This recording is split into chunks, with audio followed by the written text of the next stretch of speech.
They call it something. Good evening. Good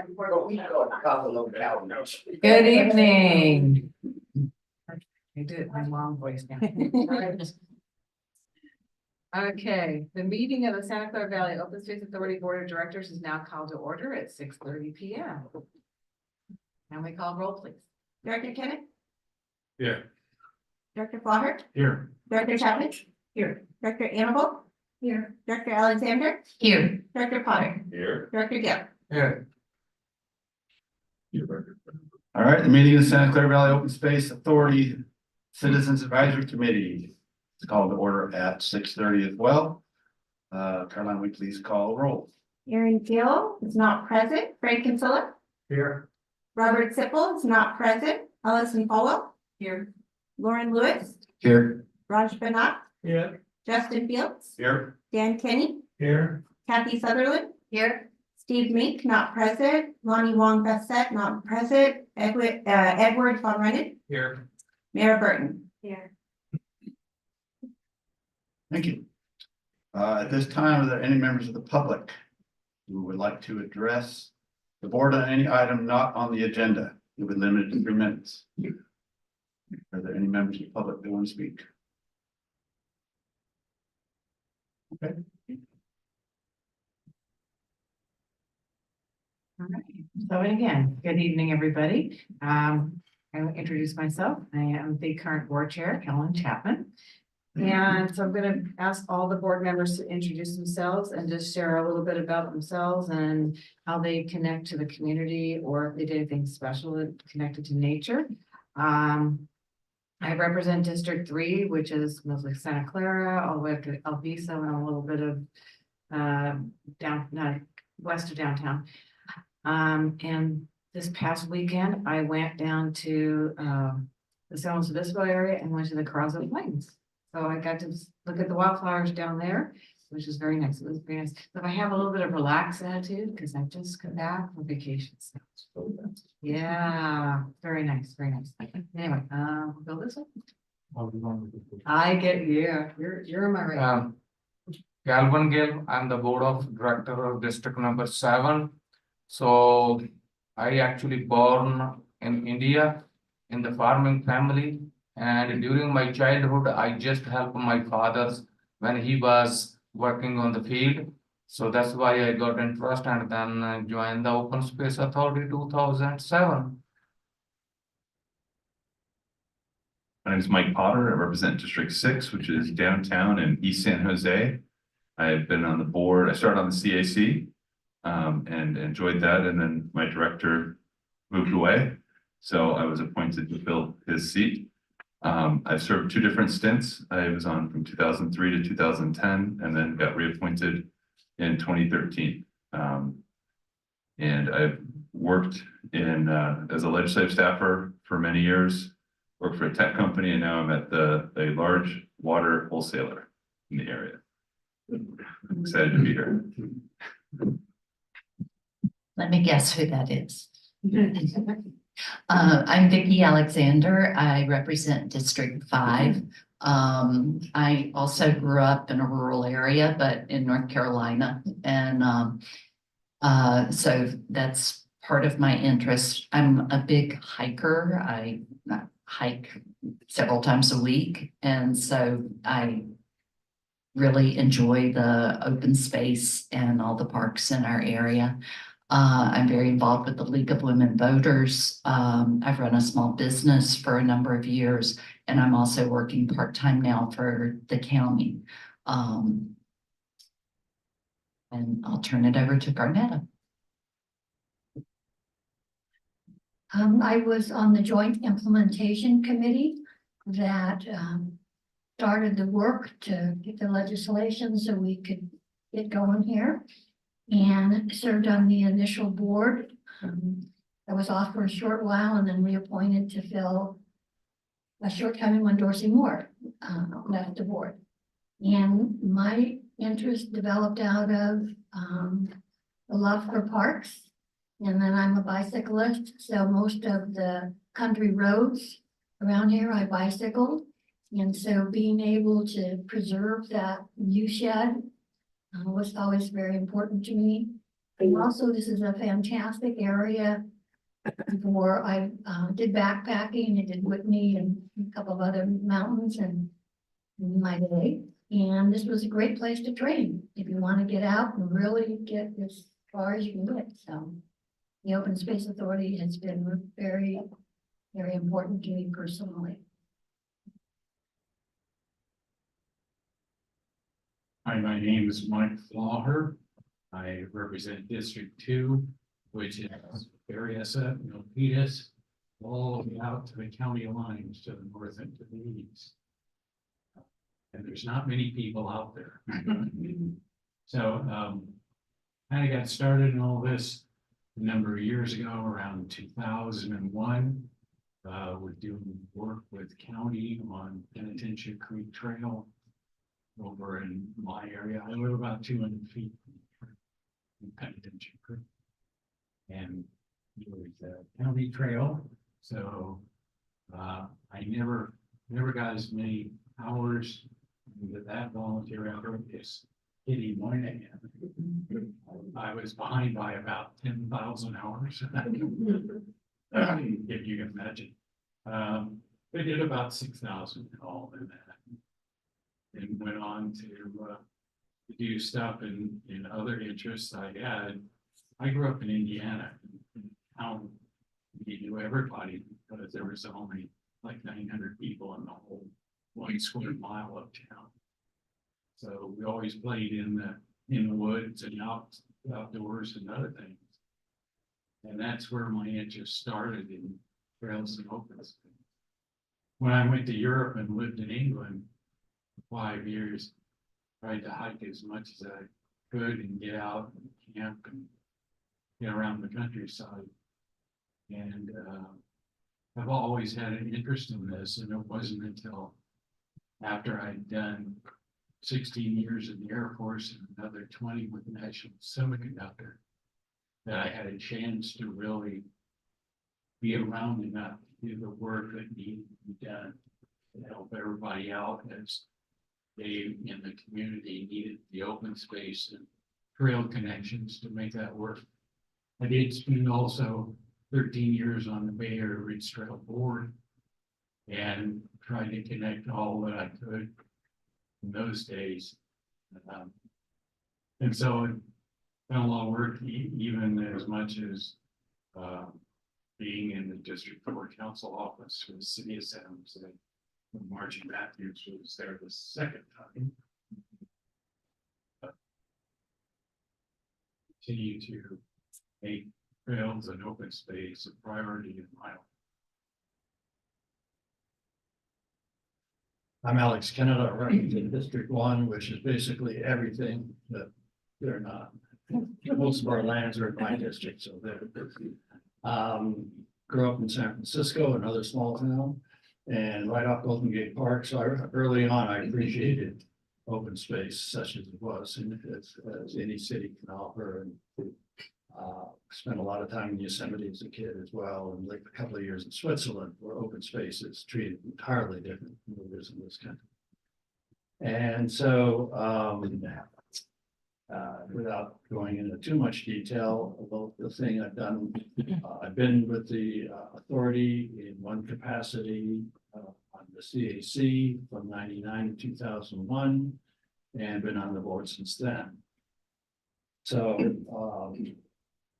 latest thing I did, I took a group, the mayor of Morgan Hill and a group up to our new Coyote Ridge Open Space Preserve for the wildfire hike, and it was amazing. It's wonderful to see how people who don't take it for granted or just drive by it, they see it and they come away with a whole new outlook in life. And that's really what our mission is, I think.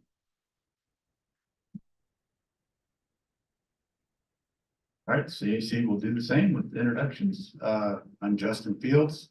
I'm a 5th generation cattle rancher. My family came here in the 1870s, right here to Coyote Valley. I graze cattle on Blair Ranch, Rancho Cañada del Oro, and Coyote Ridge, so it seems like OSA is following me. There's several places that I was leasing from the private owners and, so I have a very vested interest in what's going on, so. Yeah, Thank you. I'm Kathy Sutherland, and I actually grew up in Almaden Valley before this was what, 60 years ago, 60 plus years ago, when it was a very different place. I have a deep appreciation for anything outdoors and has been involved with city parks as well as this organization. I think that one of the things that we really need to give to our children is outdoor space that's unstructured and wild. So they can go exploring and just explore and figure out what they're doing. Not having things unprogrammed, I think is one of the things we can give our children outside. I'm Allison Falwell. I think I'm the newest kid on the block in terms of the CAC. I am a longtime Bay Area hiker like Vicki, and came to the open space because it was the convergence of three things that I'm really passionate about, one of which is the preserving and protecting the outdoors. I do animal rescue and rehabilitation in my spare time, and so that's an important part of the work that OSA does, and that really aligns with what's important to me. And on my day job is working in pediatrics, and so I think that the importance of preserving this beautiful space in which we live for all the people who are coming behind us, who will be taking care of us, is something that's really, really important. So I'm really glad to be here. My name's Lauren Lewis, and I have lived right over there at Santa Teresa near Snell since I was 10 months old back in 1973. So I'm another one with a deep connection to the area, and you can see the foothills that have Boulder Ridge Golf Course on them now. You can see that from the bedroom window I grew up in. So when I got to be older and got to be kind of an avid trail runner, and starting exploring more and more open spaces, I came across this agency and posting for a vacancy on the CAC. I've been serving on the citizens committee with Valley Water for about a decade, so it seemed like kind of a good fit. And yeah, I've really enjoyed serving the agency and what I've learned doing so. Good evening. My name is Raj Vinod. I am the co-founder of Sunnyvale Hindu Temple and a co-founder of Association of Indo-Americans and a community activist.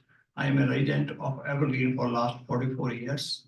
And by education, I'm a chartered accountant from India and certified full accountant in California. I was a senior tax auditor with the state of California for last 32 years. And I'm a proud member of CSC for last 5 years. And I am learning every day from here. Thank you. Ed Von Runnen, that large seat that I was assigned to about a year and a half ago. Prior to that, I got involved with OSA when the first opportunity to clean up Laguna Seca came up. We went and cleaned up garbage. I've lived in Santa Teresa for 42 years and always been concerned about it, having seen it threatened seriously at least 3 times. And I was born and raised in Sunnyvale, where I saw what happened to Sunnyvale after seeing all those farms disappear, orchards, what have you, in the entire surrounding area. So it's always been important to me, and my parents took a travel trailer all over the country. At the time I was a toddler, and very frequently, so I've always had a very, very valued open space, very much.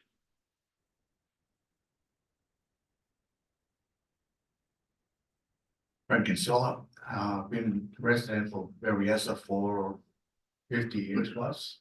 Got involved in the community building in 2010 when our assembly member at that time, not assembly member, council member at that time, And he moved up to assembly member, that's why I got the two confused. But anyway, he started, what we call the Berryessa Business Association. And I was the first president, and the only president of the associations that we had from that, with the help of my father, he's been very instrumental in that. Also, we ran in a community, we did a Taste of Berryessa for a few years. We ran the Berryessa Art and Wine Festival for 6 years. And then I was asked to be involved in here, which I think is great. And I was on the oversight committee for a few years and moved up over here to, so I really enjoy it. I'm here to serve and we can. Thank you. I'm Dan Kenny. I live in Morgan Hill. I've been on the CAC for, I think, 17 years now, so been a while.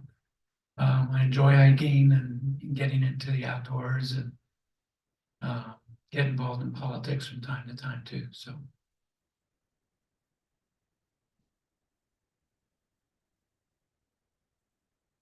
Hi, everyone. My name is Mara Burton. I'm from Mountain View, so a little up north of Peninsula.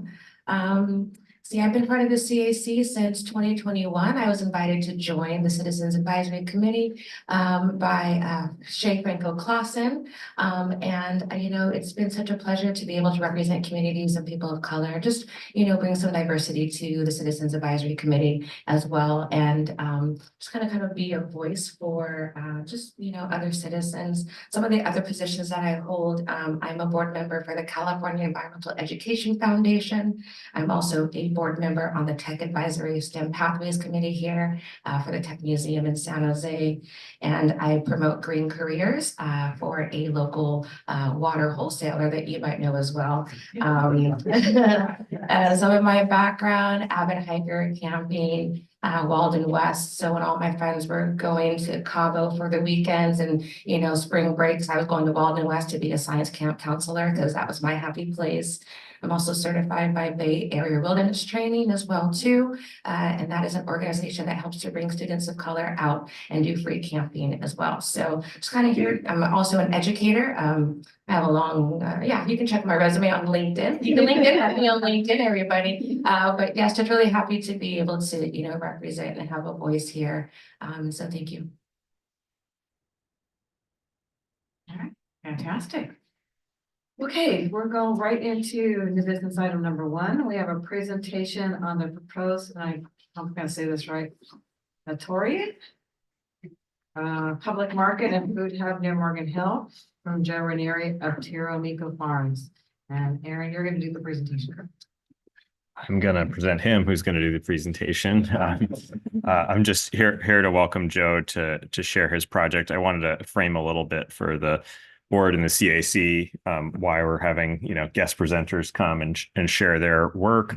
As you know, the Open Space Authority has agriculture as part of its mission, and a big way that we helped implement that mission is by partnering with other like-minded actors and agencies in our area to help stand up agriculture. So as the board reports kind of gets into at a broad level, the Open Space Authority is helping to implement the Santa Clara Valley Agricultural Plan, and that plan identifies a whole suite of elements, some of which include economic development and things that support small farmers. And so as Joe will get into, his project does a lot of that. And so that's why staff is here to let Joe present and share his story with you. So with that, I'll turn it over to Joe. Well, good evening, everybody. My name again is Joe Ranieri, and I'm all about ag. That's my thing. I'll give you a little bit of background about me before I jump into the project, but I think it was about 8 years or so ago. You hear me okay? Am I speaking loud enough? Okay. About 8 years ago, my wife and I bought 5 acres in San Martin. Had a little dumpy house on it, and we decided that first year we bought it that we were going to plant a garden, essentially, plant some tomato plants and some other stuff. We're foodies. We like cooking together. We cook together every night. The idea of cooking our own food and growing our own food was really attractive to us. So that first year I grew some tomato plants. I think I had about 200 plants. And as you might imagine, I had way more plants, or tomatoes, I should say, than I knew what to do with. We were giving them away. I put a table out in front of my property, and I invited community to come help themselves, and put a little paint can out for people to just donate.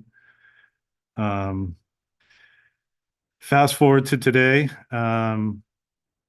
we are farming about 3.5 acres. We are certified organic. We practice regenerative farming as well. And this year we'll have about 7,000 heirloom tomato plants on our property, and we grow about 60 different varieties. And over the last 8 years, I've learned something about the farming business. We sell to restaurants, and we put a card out to this day, an honor card, believe it or not, where the community still comes out. We'll choose tomatoes that are put out for us every day, vine ripened tomatoes. These aren't tomatoes from Mexico.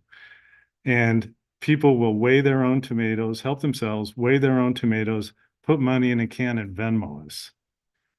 We've been doing that for putting the card out about 5 years now, maybe going on 6 years now. Never had anything stolen. Gotta love South County. I mean, it's just amazing. It's an amazing place to live. And I got to know a lot about the farming business. I got to know a lot of farmers in the area. When my wife and I travel, we generally travel to farms and stay on farms, and we talk to farmers, and we've learned a lot about the farming business. And back in the day, Santa Clara Valley, as you all know, was Valley of the Heart's delight. It was one of the most productive growing regions in the nation. And not only that, it also was the home to the largest canning processing facilities in the world, not just in the nation, in the world. Well, again, fast forward to today, farmers and ranchers faced a host of challenges here, largely because of the tech boom. There's the cost of living, skyrocketing real estate prices, development pressures, cost of labor's through the roof here, lack of processing facilities. I have a ranching buddy out in San Juan Bautista. We were having dinner the other night, and I was telling him about my project, and he has to ship his cattle to Lompoc, which is like 3.5 hours away, to process his meat. And myself as a farmer, we'll have tomatoes that are scarred or a little bit ugly or a little soft because they were out on the cart all day and it was a hot day. And we don't like wasting food, so we wanted to process them. We wanted to do something with them rather than throw them away. And we couldn't find a place to do any processing. We couldn't find a place that would take produce from our little farm and process it into marinara or Bloody Mary mix or ketchup or whatever we wanted to make out of it. So lack of processing facilities is another big issue local farmers face here. The result of all of this is that the viability of ag in this area is severely compromised.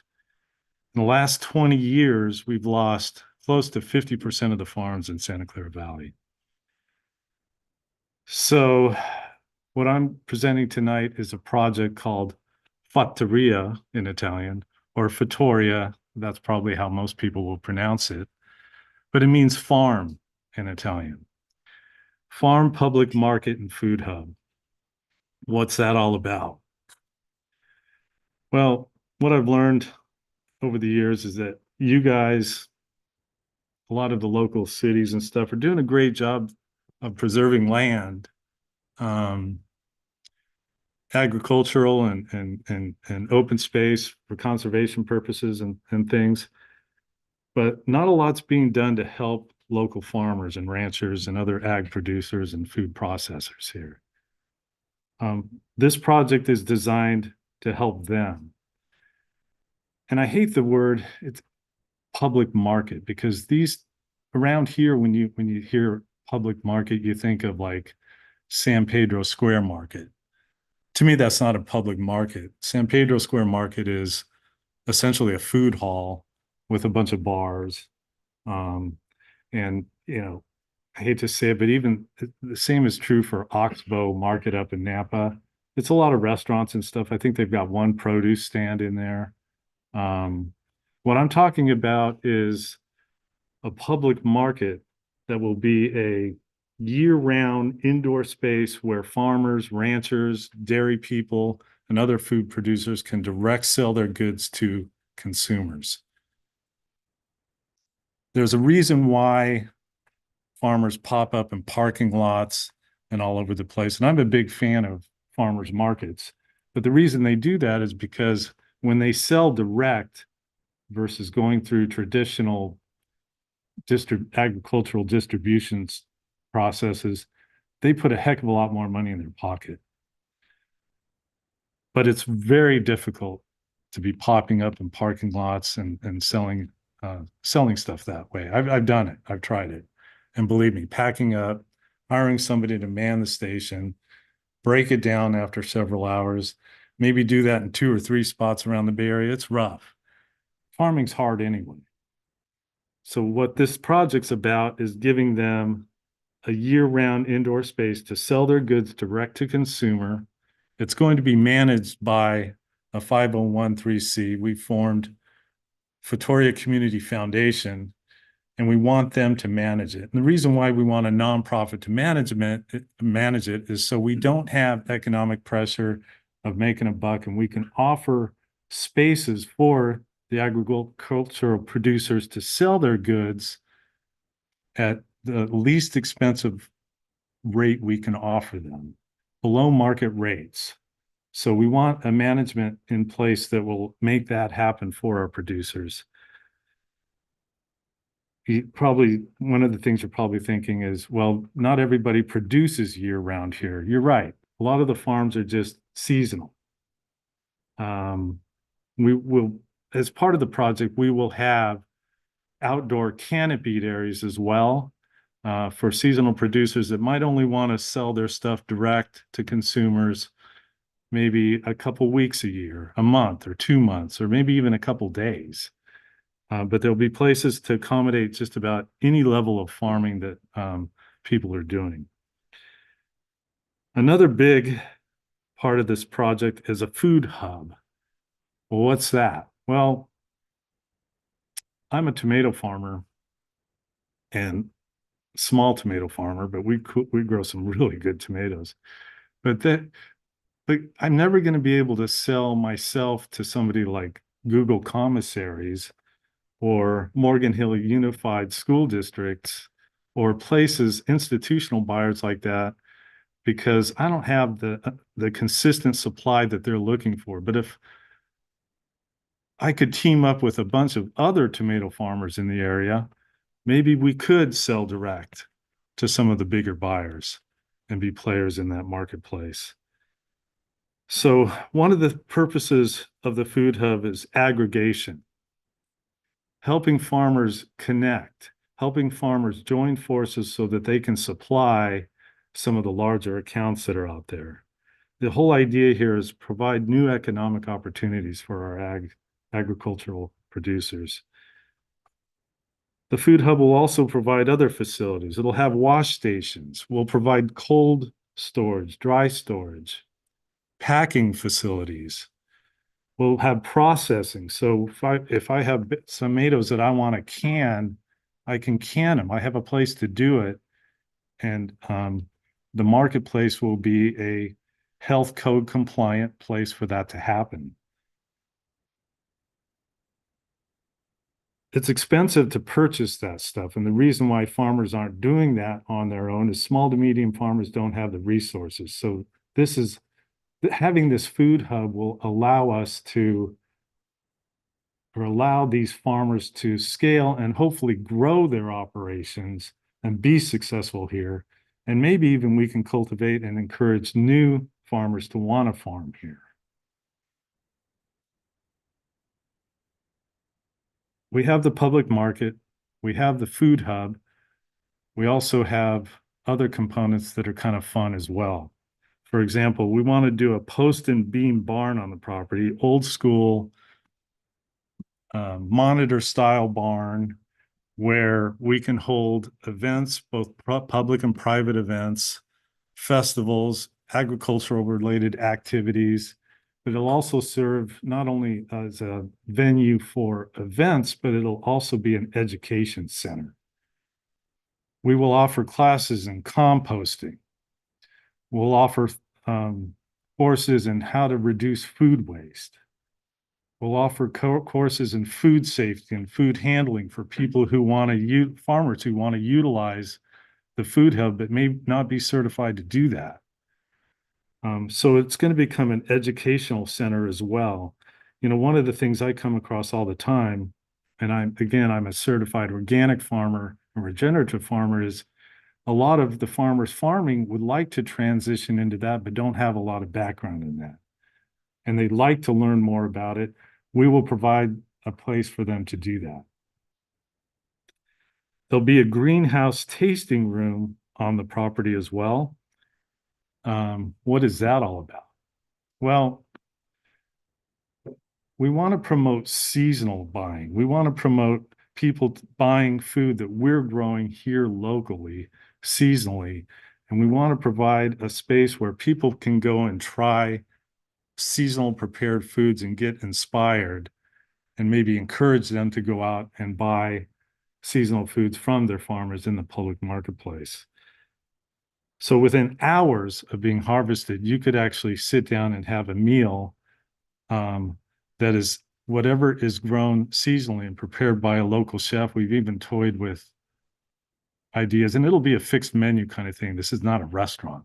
It'll be whatever we're growing will be served at this place. But we've toyed with the idea of bringing in nonas, for example. Nonas from all different cultural backgrounds where they can come and take seasonal stuff and prepare it. And you can come out and try new things you maybe had never tried before, and somebody's grandmother's cooking it for you. We'll have a wine and beer garden, and cider will be part of that. I've been reminded by some of our local cider makers in Morgan Hill that, hey, don't forget the cider folks. So we want to have a place where they can also participate and sell their stuff direct to consumer.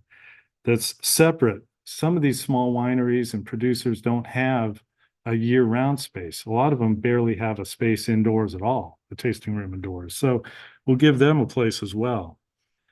We'll have a starter plant nursery, vegetable starters, fruit trees, heirloom varieties of things. At my farm every year in San Martin, we do a tomato starter plant. In fact, we had it last weekend, tomato starter plant sale. My little farm drew 600 people on Saturday who wanted to buy heirloom tomato plants. And we offer varieties you can't get at the big box stores, but it's a huge deal. People get excited about that kind of stuff. It'll also have a fungi lab, an apiary. It'll all be kind of central. All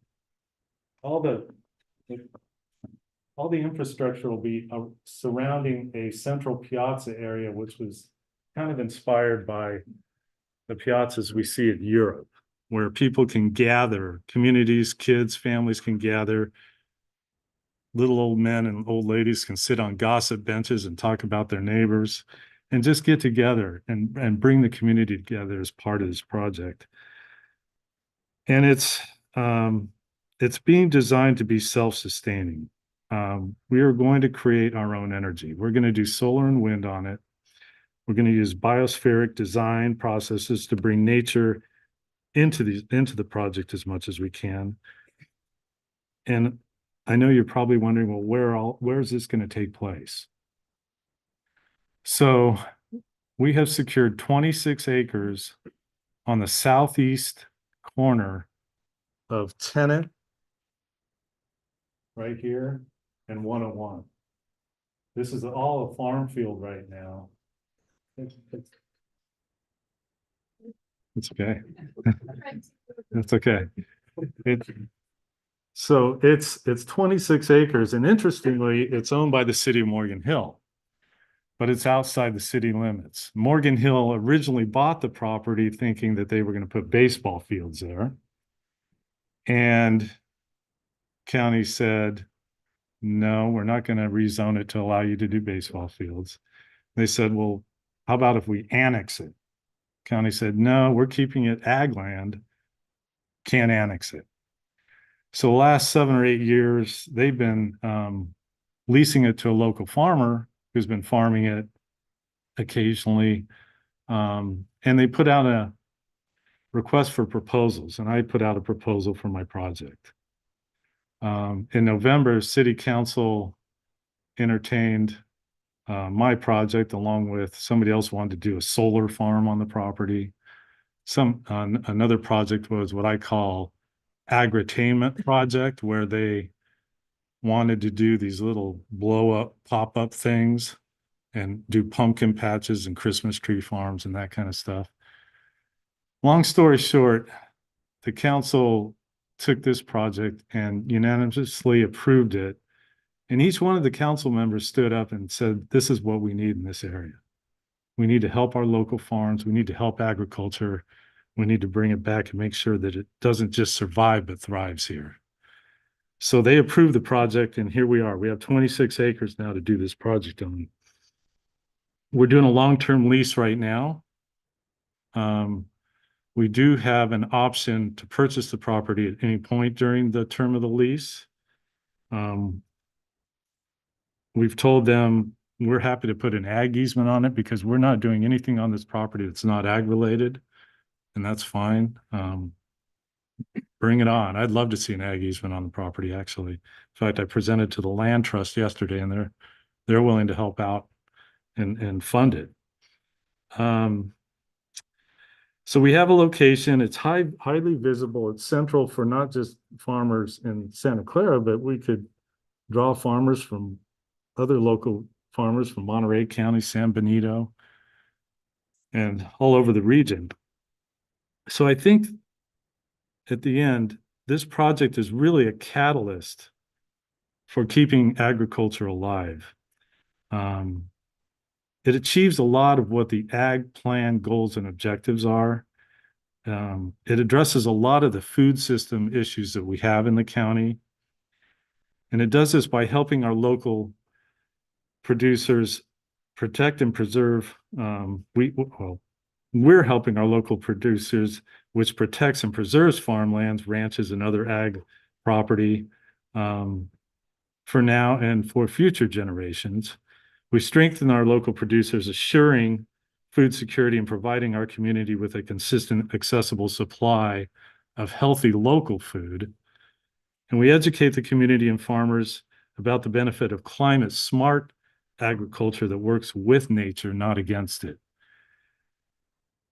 My wife says to me, you know, you refer to this as a project, but it's really not that for you. It's a calling. And for me, this is something I really believe in. I think that this could be a game changer for our ag industry here in the Valley. And what I'm hoping is we can partner with people like you folks and maybe start opening up conversations with you and your staff about how we can make this happen. So at this point, I guess I'll open it up for questions. Thank you. Yeah. I'm just gonna, at this point, is there anybody, member of the public that would like to speak or ask a question? No. Okay. How much of the 26 acres will you have to cover with buildings and stuff? So the project's gonna take about, I hope, maybe I'll just leave these here and come get them tomorrow. They can peruse these, but the project itself will take only about 5 to 6 acres of the 26 acres. The rest of it will be a working farm. And it'll be an immersive farm. So people that when they come to experience or buy at the market, they can actually they can immerse themselves in an operating farm. We'll have you pick crops out there. We'll have maybe some community gardens where the community can get involved in it. But we want to have people really feel like they're not only buying from farmers, but they're in a farming environment. So okay, so for some of the newer directors and newer citizens advisory committee, we did an agricultural tour that Director Kennett organized years ago to get us out and see some of the farming that was going on and some of the land that the city envisioned for development and schools and things, but which were zoned for agriculture. One of the things that I took away from that was that without a cooler within 30 minutes of where the produce is produced, you have to get it cool or you can't sell it at a store anyway.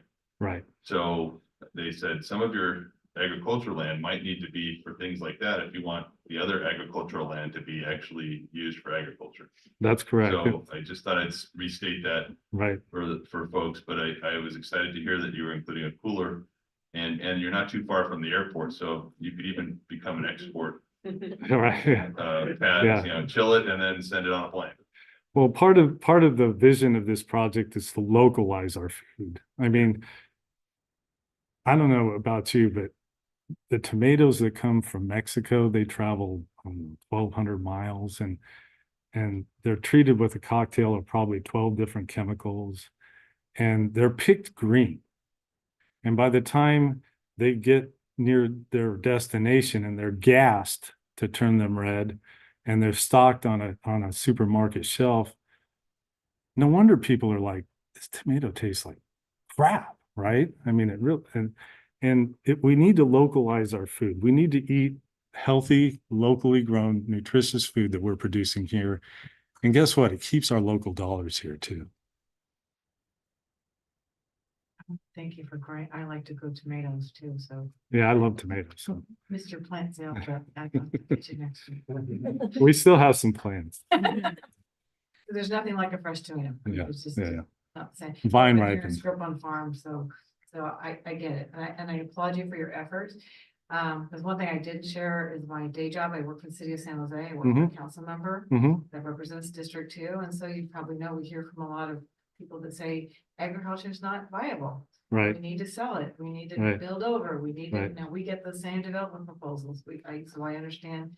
And I give kudos for you trying to make this work because I think it can work. Yeah, I And do if you too. come up with something that's gonna take all the elements and put them together and show people this really is what the valley was, and you can take the best out of it and make it something better, right? Agreed. Show the naysayers that are saying, no, this can work. Absolutely. Yeah. And it will become, I really believe this will become a regional destination. I think that it'll draw agritourism groups in. I think it'll become something that'll really put us on the map. So, Yeah. other than high tech. So, yeah. I agree. And I think, and you're gonna show younger generations too, that it's okay to get your hands dirty. There's something about just putting your hand in there and just smelling the soil and planting and it makes you feel better. It's healthy. That's right. Yeah. Right. I'm a big one, anyway. Did Any other questions? If anybody's got questions. go ahead. Yes. I'm Mara Burton here. I'm the teacher of the group as well, too. So I got really excited also to hear about some of the possibilities. And so my question is, how do you plan to integrate this with the schools that you have down in Morgan Hill and down in that area in South County? And what kind of messaging are you thinking to get them attracted to this wonderful garden and this beautiful spot? It reminds me of something I saw in Italy when I was in Florence. Yeah, a lot of inspiration for this came from Italy, actually. But we have our eyes sight on Morgan Hill Unified School District. We're working with Michael, who you might know, who's head of nutrition over there. And in fact, I've toured his freight farms. They're doing some really cool vertical farming stuff over there.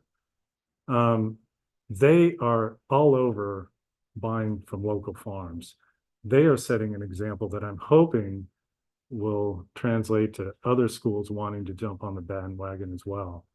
So we can start right in our backyard. I know Michael will be all over this. In fact, they have some ag land that's tied to adjacent to one of their high schools that he's asked me to help him set up a farm on as well. But yeah, we've got our eyesight certainly on getting nutritious food to the school system. And also career messaging, because it seems like this is a kind of career field where a student can be lucrative and sustainable. Stay in Santa Clara County, it may not need to have a 4-year degree right off the bat to take part in this kind of career. So Yeah, and you guys have farming land that if we can bring in young farmers who want to hone their skills and teach them on our project site how to practice nature and climate smart agricultural practices, why not then transfer them over and get them to lease some of the farmland that you guys have and utilize it rather than have it sit fallow?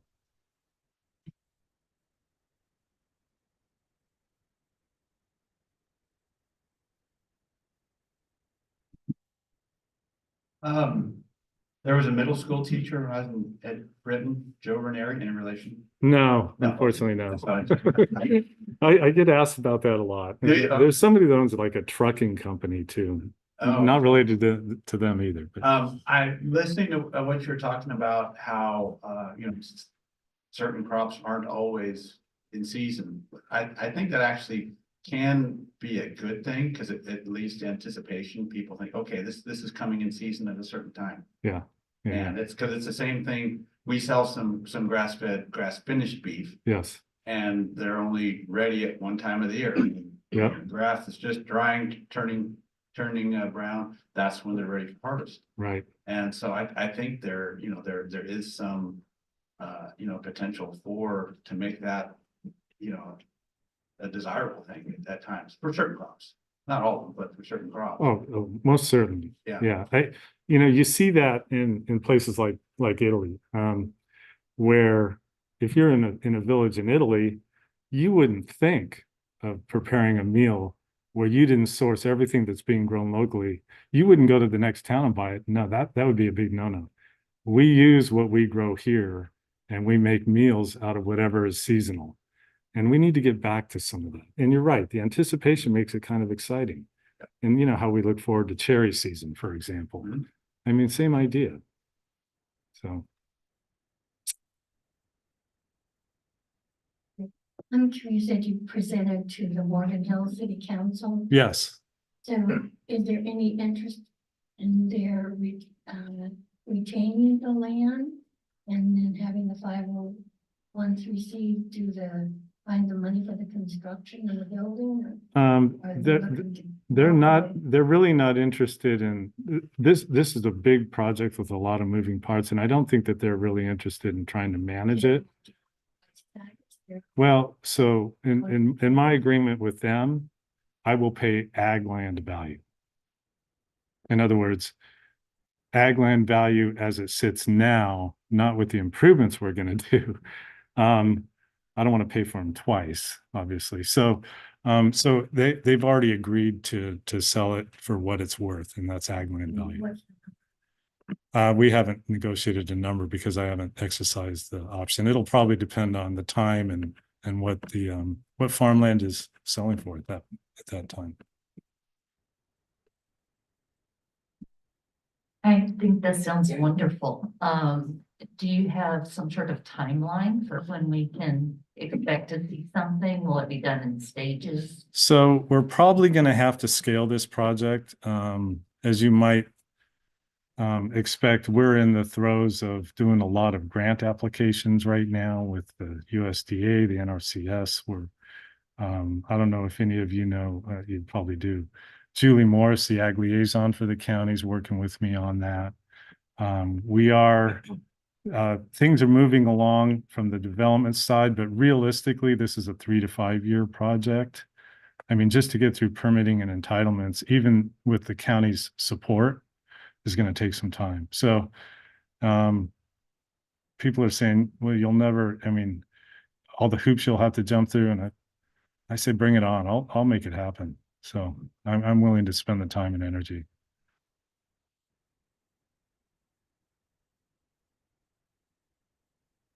Any questions or comments? So we're sort of known as a can-do special district. And so I'm pretty proud to be a part of it. And so I hope if there's anything we can do to be helpful, you'll let us know. You came here to present this. I think this is a really great idea. And so please let us know how we can help. I appreciate that. I'd like to at least open or maybe you guys need to authorize it, but let me start working with maybe some of your key staff. We can start at least discussing how we can work together on it. I mean, maybe we could start there. One other place that might be helpful is it actually bolsters some of these grant applications that we're working on. We have Farm Bureau support. We have the Wine Association support. We have, we have a lot of support. If we could get a corroboration letter or something, or collaboration, I should say, letter from you guys at some point, it bolsters grant funding for projects like this. So that's something I'd like to talk to your staff about as well. To encourage, do we need to take any action for staff to work with it? I think everybody, you're kind of okay project right now, so good work, but okay. We're going to have lots of ag being produced in our jurisdiction.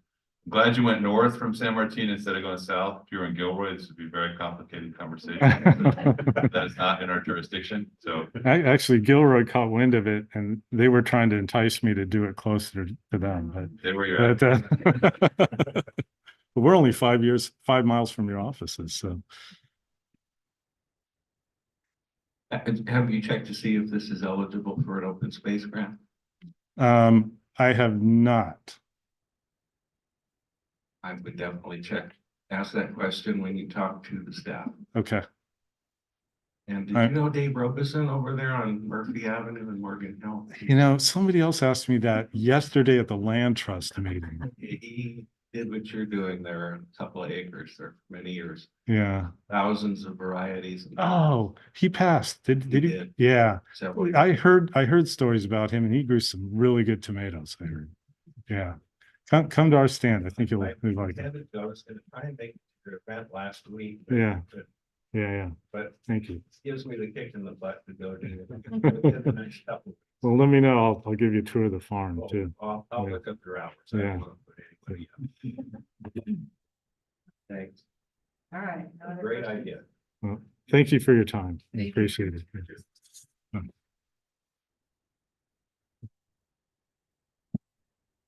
New business item number 2, presentation of justice, equity, diversity, inclusion, and accessibility update from Open Space Authority staff working group. Elizabeth, Ivy, Jackie, and Daniel, you're on. Oh, it's not there, sorry. I did that. Give us just one moment if you would to get a little sorted.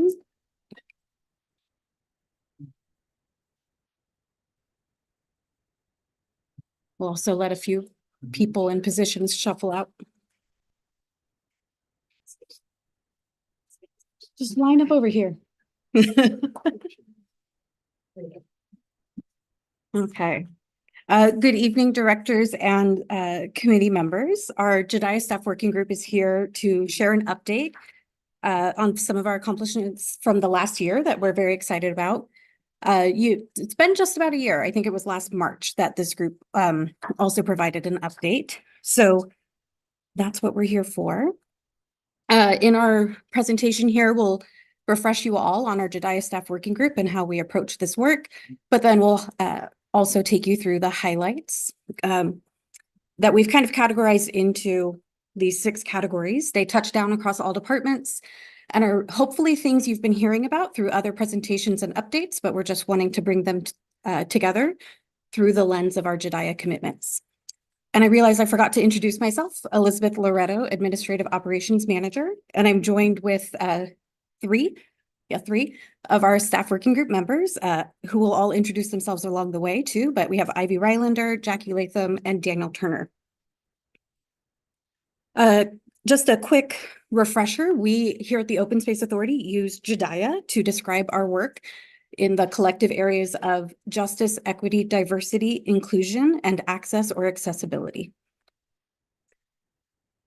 So our staff working group formally started this effort back in 2020, and it was materialized from both staff, board, and CAC interest. And this was a way to formalize some of the things that we were already working on across the agency.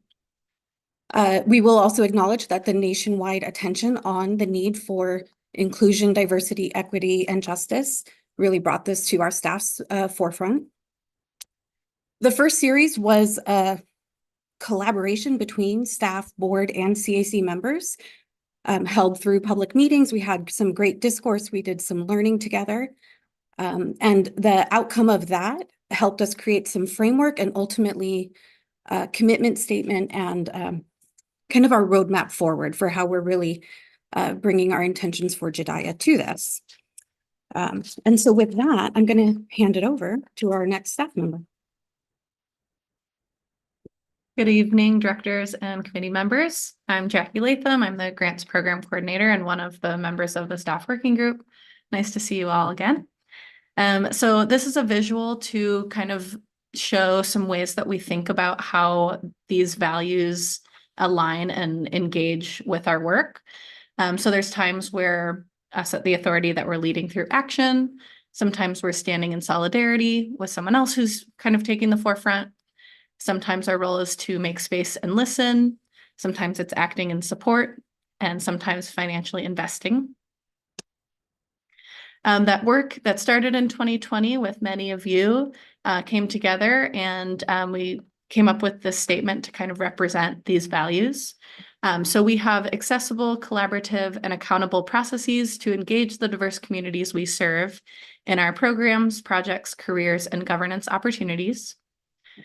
We have respect for the land and all of our people in our community. We are inclusive and acknowledge current and historic land stewards. We empower future generations of conservation leaders, and we invite everyone to join and connect to nature with us. So some of the actions that the staff working group have, we're not an expert and any more so than any other staff member. We're all taking a role in this work. So these are some of the things that we do on the staff working committee. We make recommendations that reflect the JEDIA statement I just read.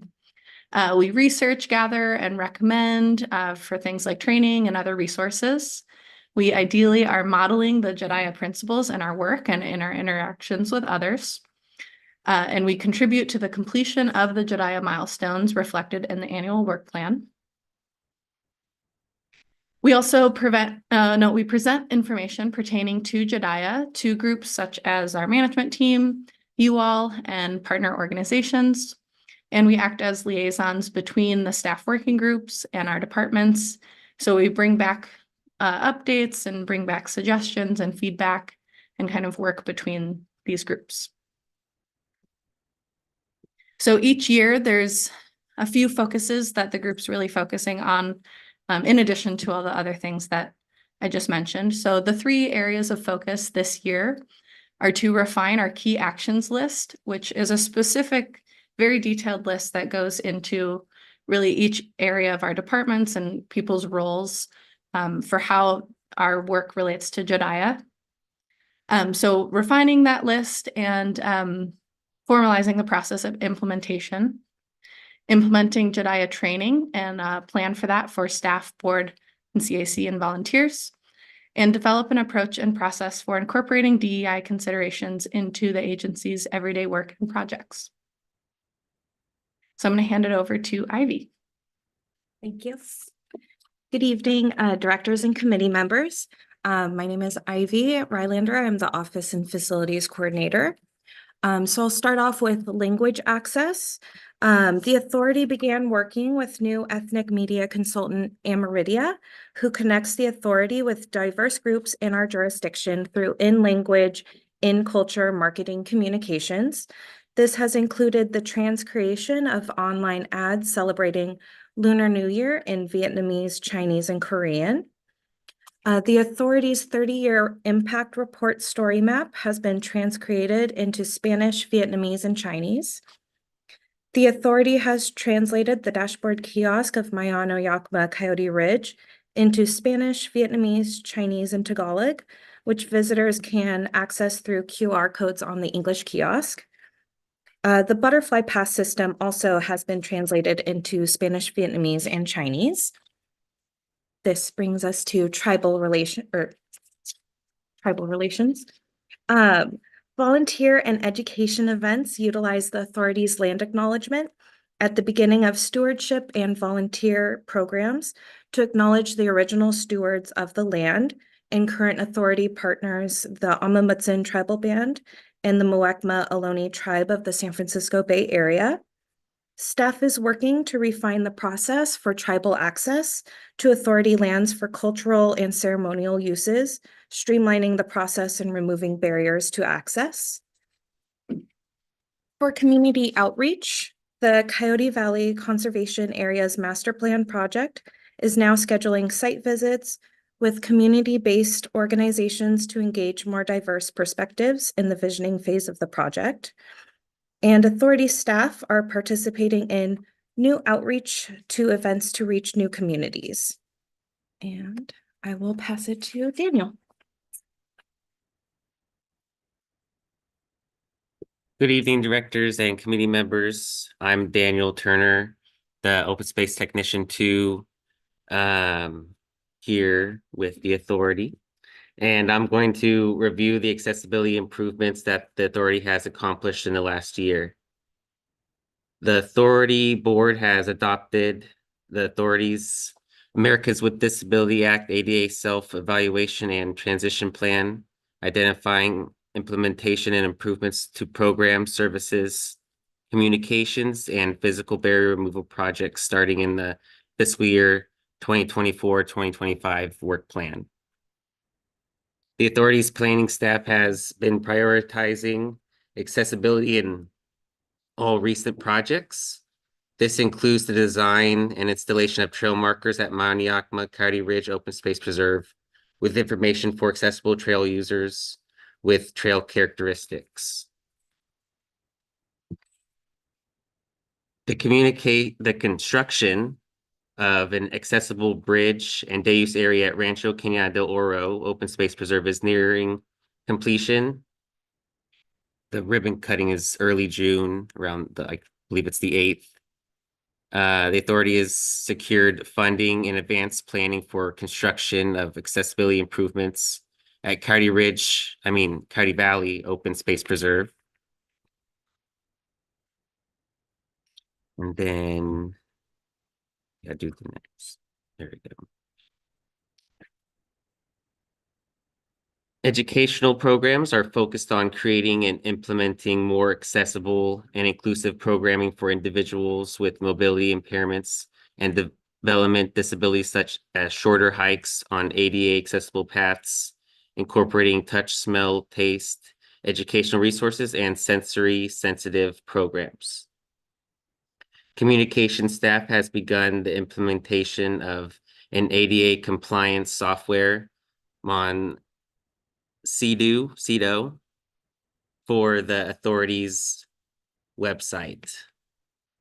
The authority is working with website developer Rooted Inc. to create a new website that is focused on accessibility, design justice, and the liberatory design process approach, which reframes designing with to designing for. The staff are also utilizing plain and accessible language throughout communications and social media campaigns to make more approachable and accessible content about authority projects, programs, and initiatives. And then we have next, Back quickly to talk about grant making. So as you shall remember, in our last solicitation, staff worked with Board of Directors and the CAC to help increase the awareness of and access to the Urban Grant Program, which resulted in the highest number of new grantee applications for solicitations to date. And that's something that, we're excited to continue to increase the knowledge of, and I know many of you are passionate about that as well. The Board of Directors awarded over $1.7 million to community-based organizations in the region through that grant program in 2022-2023. And since these last awards, over 25,000 new people have been served through the grant program on top of the tens of thousands that have been served before, demonstrating the impact of the grant program and how it really helps connect people to nature that are living primarily in urban areas. And then I recently attended a grant making conference that really focuses on inclusion and equitable grant making practices. I've been attending this conference for a few years, but this was my first time in person, and I'm really looking forward to implementing a lot of the things I learned into the next grant cycle. I will finish with training. The JEDI Staff Working Group has identified and scheduled an all-staff training that will be held on May 23rd this year. This training will be facilitated by Be the Change Consulting and will explore both visible and hidden aspects of identity and explore how these impact how we communicate, what we prioritize, and how we connect. And that brings us to, does anybody have any questions? Are there any questions? Let me ask you a question. How many languages you guys are using to translate into?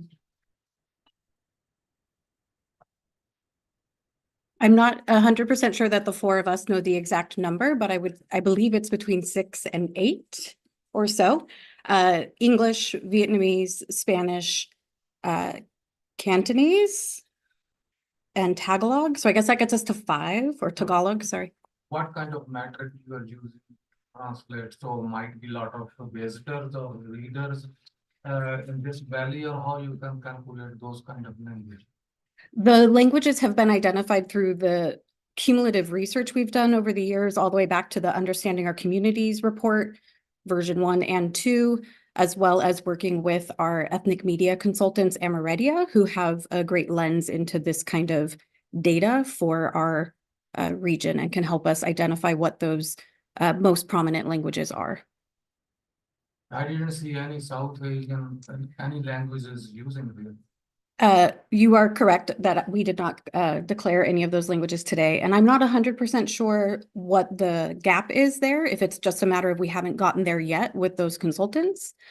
But we can get that information for you and definitely make sure we're prioritizing that. Charlotte said she. Oh, and or we'll ask Charlotte Graham to come answer for you.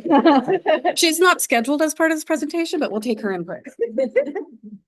Through the chair, in the last year, we worked on language access planning, where we took a lot of data from the county to look at where we had more sort of gaps in people who had access to information in their languages. So yeah, so through Ameredia, we identified that Spanish, Vietnamese, Chinese, Tagalog, Korean, those were kind of the top languages, excuse me, where we saw less, Mark, what's the word that I'm looking for? I'm sorry. More linguistic isolation. So more of a need to provide culturally relevant messaging. So we haven't gotten a lot of demand for information in language at this point. It's something that we're continuing to keep track of.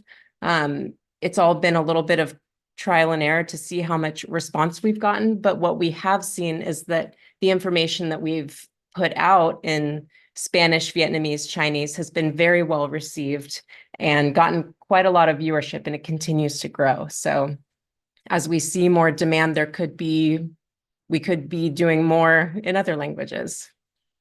I think the last meeting, I just requested that to go and maybe add Hindi inside there too. Because there are a lot of population, almost South Asian is around 2 in this valley. So 200K people are living there. If we can give that facility to them, then definitely they will be more attractive to become our land and our preserve as well. I think maybe if I'm not wrong, I just requested last time the same, but I didn't see that one is added inside there. Okay.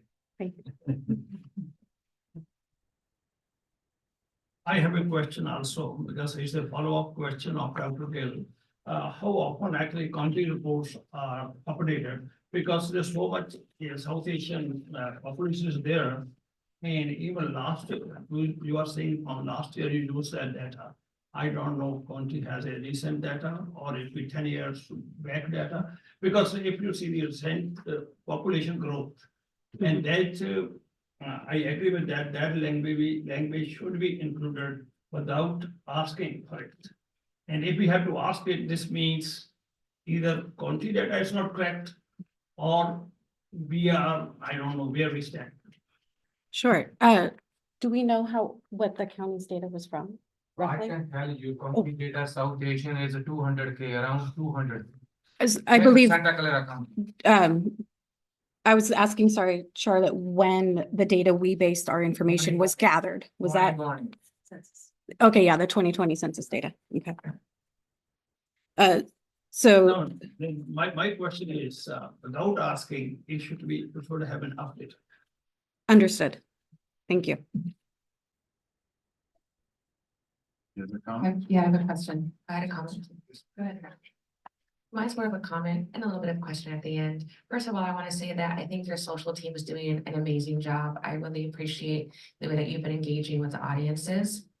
My question is, is it possible to have your social posts also translated to those languages that are popular here in Santa Clara County based on the county data?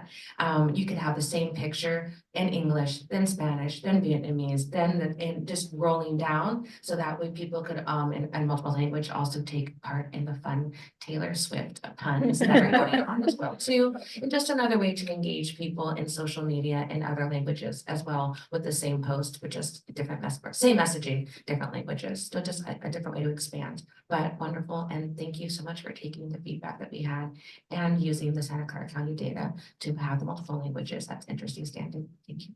Yeah, thank you. And we will say our recent social media was our recently concluded first communications intern was a huge influence, and it's all been very successful, but thank you for that.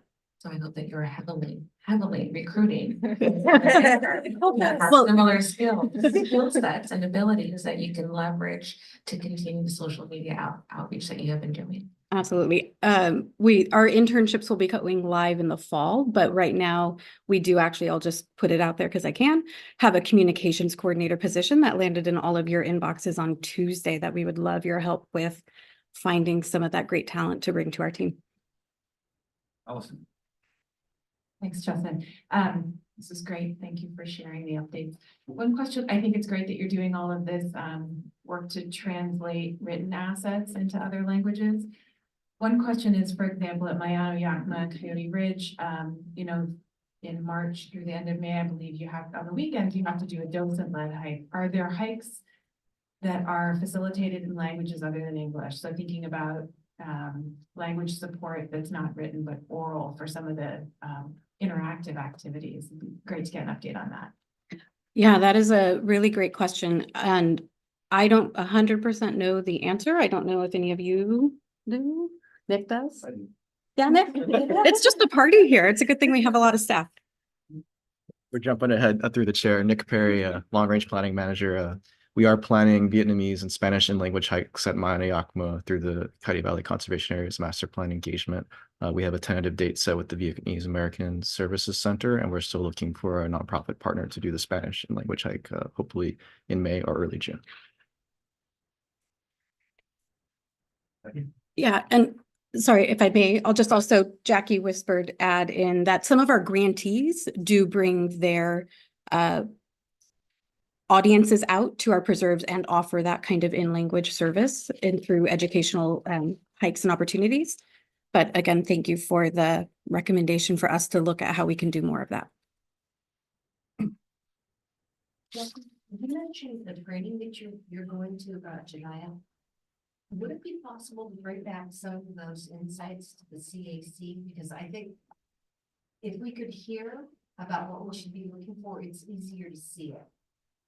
Yeah, through the chair, are you referring to the conference about grant making specifically, or about the JEDIA training in general? Training in general, yeah, just so we could just hear it more often to be more aware of it. Yeah, that's a great question. And part of this year's focus is to come up with a plan to bring back resources and training to the CAC and to the board. We're in the beginning stages of that. We're actually going to do our first staff-oriented, like staff-wide implicit bias related training. And there's some other great resources. I mean, there's plenty of great resources out there, but specifically within the conservation field that we're looking at sharing, with staff. But I think a lot of those things would be really relevant for board and CAC. We don't have exact dates for rolling that out, but that's on the work plan. Yeah, thanks.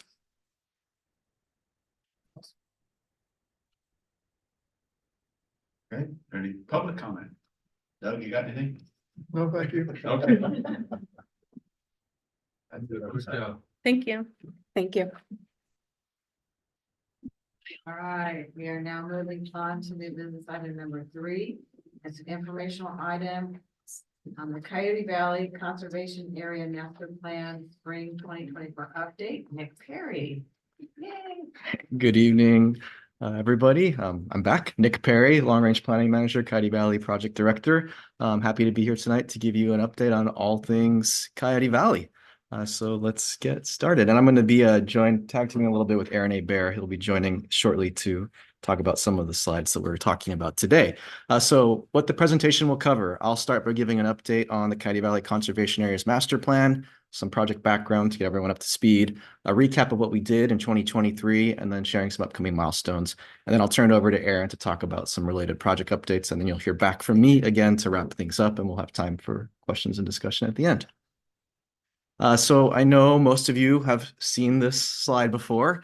I don't get tired of looking at it. I hope you don't get tired of looking at it, but just this view looking west over Coyote Valley, this amazing landscape that we're now planning through the Coyote Valley Conservation Areas Master Plan, and all the benefits that it provides, from wildlife connectivity to water supply to agriculture to public use and recreation. So again, this is the focus of the Coyote Valley Conservation Areas Master Plan. These 1,500 acres of protected properties on the valley floor in North Coyote Valley and Mid Coyote Valley, all of which have been protected in the last 5 years. I feel like every time I've come, we've had a new piece of the puzzle to fill. Unfortunately, not tonight, but it's staying pretty stable right now. But, we're always looking for willing sellers to add to the portfolio down there. The vision for the master plan, I'll just read this again. Coyote Valley is a thriving landscape that connects vital habitat for wildlife, protects natural floodplains, promotes sustainable agriculture, and offers unique opportunities for people to experience and enjoy nature. With the Coyote Valley Conservation Areas Master Plan, the Open Space Authority, and our partners will make Coyote Valley a model for nature-based solutions that create a more climate resilient future for all. I'm going to memorize that someday, but not yet. So to remind you on who our team is, the project is managed by the Open Space Authority with close partners Post and San Jose, City of San Jose. Our lead consultant is the firm SWCA, and you see the alphabet soup of sub-consultants that work with them, ranging in everything from transportation planning to water resources, hydrology, biology. Civic Edge does community engagement. And we also have a couple advisors who are really familiar with the area that we're really happy to work with. Jim Robbins, who's our water resource expert, works with Alnis Ecological, and Sage Sabella Kraus, who's a local expert in agriculture, who are both advising the project team. We have lots of partners that we're working with beyond the core partners, County Parks, Habitat Agency, Valley Water, and more. And we also are happy to say we have great funding partners, the Wildlife Conservation Board, State Coastal Conservancy, Department of Water Resources, Post, Santa Clara County Parks, all together have contributed about $2 million to the project. So really happy to have their support. We also formed in the last year a science advisory group that includes 18 scientific experts in a variety of fields from local universities, nonprofits, agencies, or entities that work closely in the field and know this landscape very well. And they've been advising the project when it comes to things like biology and water. Our plan goals mirror kind of the vision statement. Primary goals really focus on wildlife and water, public access, engaging the community both through the planning process and in the long-term stewardship of the landscape, interpreting the landscape, its cultural resources, adapting to climate, supporting agriculture. I won't read them all because you've seen these before, but happy to answer questions on any of the goals. And here's getting into more of the update. So kind of looking back at where we've been and where we're going. 2022 was really focused on onboarding that large consultant team, conducting data review and data gaps analysis. So having them read the wealth of reports and work that have been done before 2022 so they could get up to speed on what's happening in the landscape today. In 2023, we formed our science advisory group, and we started a whole range of site assessments and technical studies that started to plug the holes in that data gaps analysis that we did in 2022. Right now, we are finalizing the site assessments. We are beginning the fun part, the restoration and the scenario visioning, and we're preparing for some more robust summer engagement focused on opportunities and constraints, which I'll talk more about in a minute. Looking ahead to fall, we're going to start the development of conceptual alternatives. So actually getting into the planning, drawing the lines on the map. 2025, vetting those with the public, preparing the actual plan document.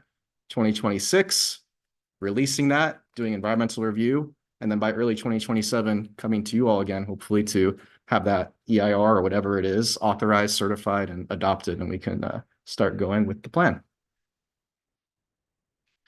So looking a little bit closer at what we've been doing in 2023, the project is divided into 9 phases. I'm not going to walk through every single phase tonight, but suffice to say we're wrapping up phase 2, and that was what we call the Understanding Coyote Valley phase, focused on existing conditions. So this is kind of a long list of assessments that have taken place over the last year. They range from wildlife surveys to what critters are out there, to developing really complex models that show us how different changes to the landscape could change how water flows across it, to conducting surveys of existing preserve users, screening what agricultural uses might be most compatible with our vision, conducting an analysis of what areas might be most archaeologically sensitive, doing traffic counts to figure out, the volumes of traffic on the roadways and what we might be able to do to improve those for wildlife and people, and a lot of community engagement. So those are all pretty much done, and they will be summarized in a report, which is coming next month. We're finalizing it right now. It will share a high-level summary of all the findings of those technical reports. It's meant for the public to get up to speed on everything that we've been doing over the past year. So really excited to have that released very soon.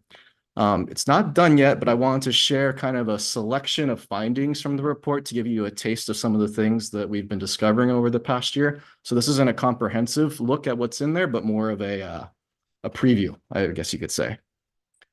So looking at wildlife, rare species like California tiger salamander are present on the CV Camp properties and will benefit from the habitat. So yay, that's good. This is the only animation I have, okay? So enjoy it. That's actually a picture that one of our biologists took at one of the ponds on one of the CV Camp properties.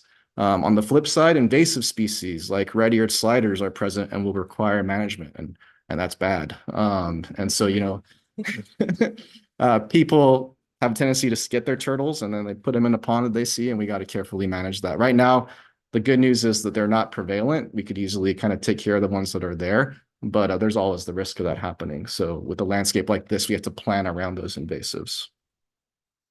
Looking at water, we've learned pretty recently with using the model that the team has built that small interventions can potentially go a really long way towards restoring Laguna Seca wetland due to the shallow groundwater there.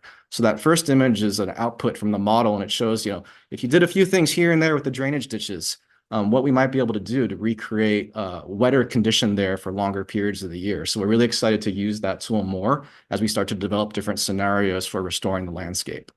We've also learned that reconnecting Fisher Creek with its floodplain creates many different benefits. So this image on the bottom of the slide, it shows those, sharp 90-degree turns of Fisher Creek, which is a man-made ditch basically meant to drain the landscape. And we're hearing more and more that by taking the water out of there and putting it to the west in the floodplain, we can create a lot of benefit from a flood control perspective and from a habitat perspective. And these are things that early studies showed, but the new modeling is confirming further. Looking at transportation, we've confirmed that existing volumes of traffic on roads like Bailey and Santa Teresa in North Coyote Valley are way over-designed. They were designed for development that is now never going to come. And based on the traffic counts and the transportation analysis that our transportation traffic engineers have done, some of them are, well below capacity. And we can potentially take lanes out, working with the city of San Jose, get them to 1 lane each direction to really create a better experience for wildlife and people. So we're going to be looking at that more closely. Monterey Road, on the other hand, is pretty close to capacity. So we're not really going to go there in terms of looking at what might happen in that road. And that road's also being studied through many other processes that we'll talk about in a few minutes. Another finding from transportation is just the glaring potential of the VTA bus route 68. The photo there is the bus stop at the corner of Santa Teresa and Bailey. Very few boardings that are happening right now. We have all the counts. But how many places have open spaces, have a bus route that runs every 15 minutes through them? So we're really excited to look at how we might work with VTA and how we might incorporate the bus stops into a larger access plan for the open spaces. Moving to archaeological resources, cultural resources. We have a map, but I didn't want to put it up here because it is sensitive information, but we've discovered that the areas east of Santa Teresa Boulevard are especially archaeologically sensitive due to the types of soils and things that have already been found there underground.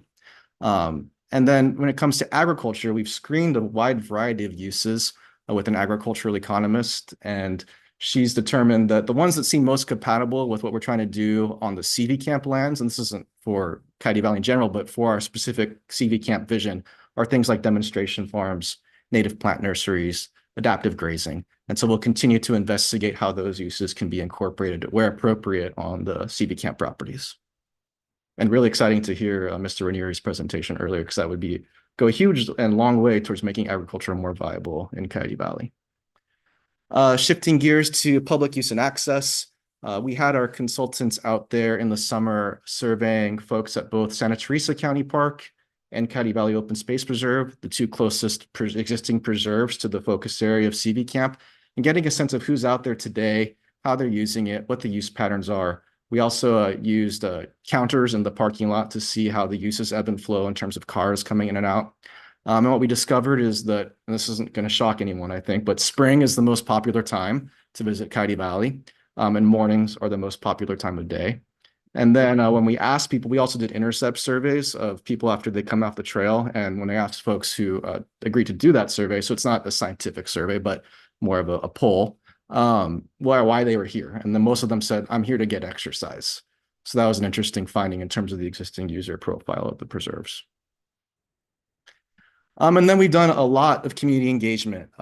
This is kind of a running summary. We were tracking the number of people we think we're reaching through our CV camp engagement.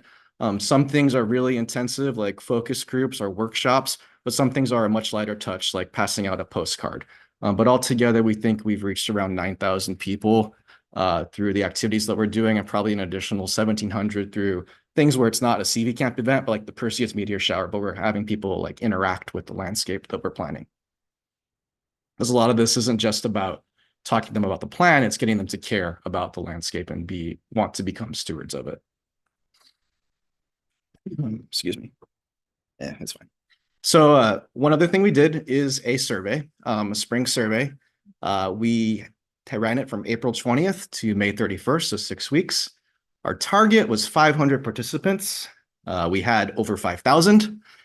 We had 51 surveys that were done in Spanish, 32 in Vietnamese. And then you'll see here, one of the more interesting questions we asked folks was, what kind of features might you like to see in Coyote Valley's newly protected open spaces?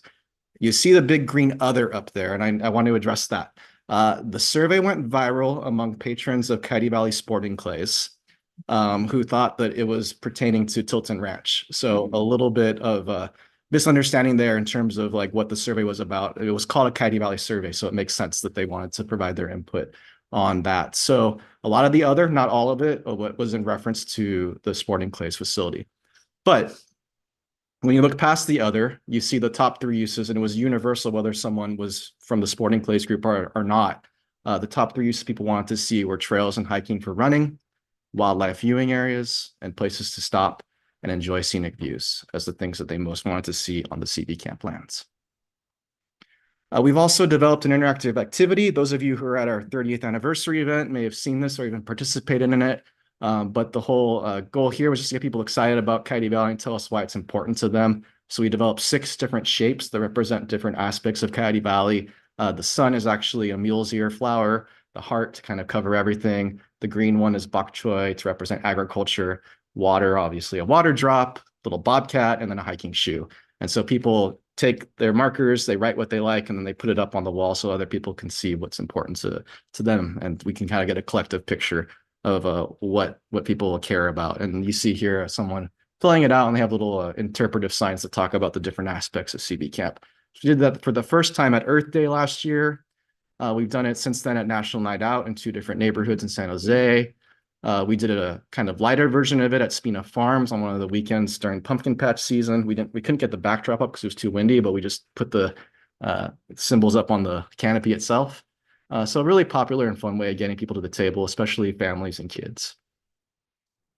We've also had 4 mini workshops and focus groups, and these are really looking at reaching audiences that we think we might not typically reach through general outreach. And we partnered with local community-based organizations to have these discussions.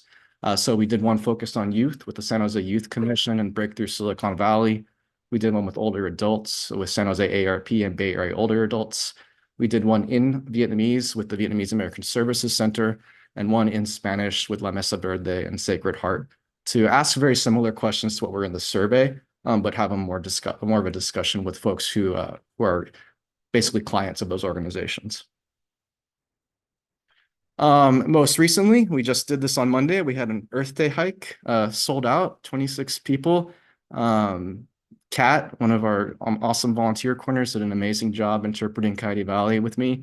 We again used kind of the Earth Day activity there to give people a chance to share what's important about Coyote Valley with them. So we're really trying to do things that get people out on the land instead of just in a meeting room.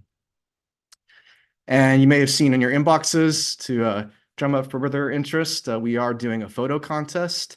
And we're also having some special photography focused events to get more images of Coyote Valley, to get photographers engaged, and to debut these at some summer events that we're planning.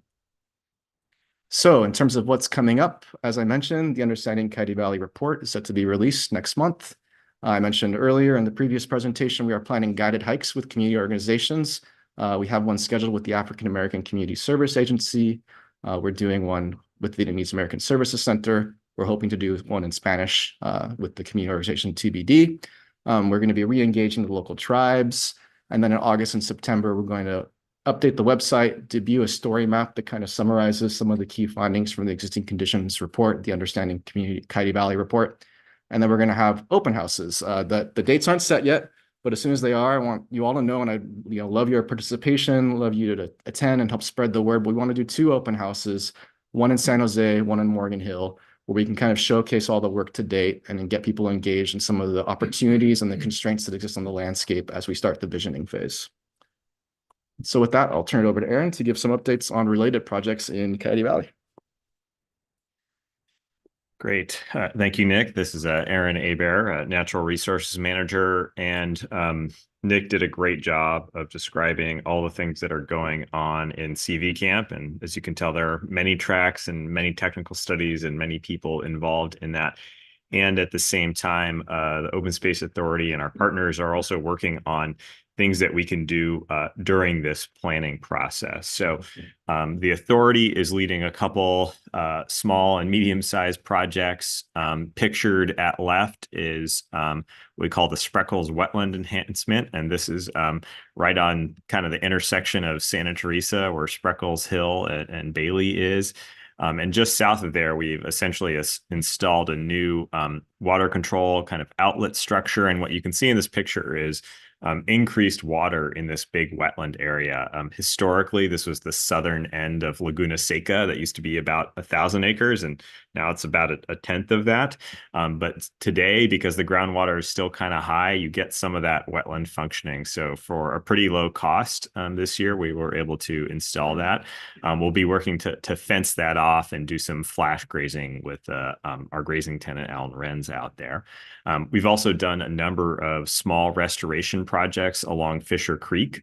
Some of these included sort of climate smart plantings. And what I mean by that is sort of a palette that might be adapted to a hotter, drier future. to just sort of test and see what kinds of plants work well in this kind of place. So that when we're doing much larger restoration that's part of CV Camp, we kind of know what works and doesn't work. Nick also showed you an image from what we call our North Laguna Seca Stepping Stone project. And by using some of the fancy models that our water resources engineers have generated, they've been able to show that if we kind of put some small wooden dams, we call them beaver dam analogs, and they're kind of what that sounds like is they're the kind of thing a beaver would build if beavers were still in this part of the watershed, and they essentially hold back water.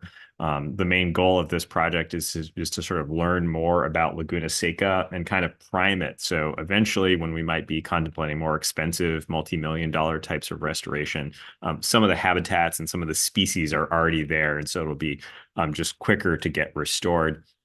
And then finally, the Tulare Meadows Groundwater Sustainability Study is a project that Open Space Authority, Post, and the city of San Jose agreed to enter into when San Jose acquired the Tulare Meadows property, which is kind of this big flat parcel within the middle of the CV Camp.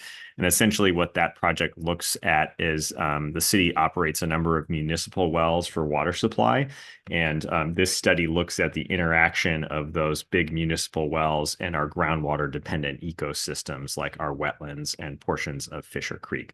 All of these tie in directly into the work that Nick and team are doing there. In some cases, many of the same consultants and folks working on it. So we can learn, get our hands dirty. That way, when we're going to invest in these much larger things, we've learned as much as we can about the landscape and made some improvements along the way. Our partners at the Peninsula Open Space Trust are also working on a number of parallel efforts, a little bit focused on wildlife corridors and transportation corridors. I might be pictured in one of these dorky Caltrans vests, but we're out with our partners looking at culverts under Highway 101.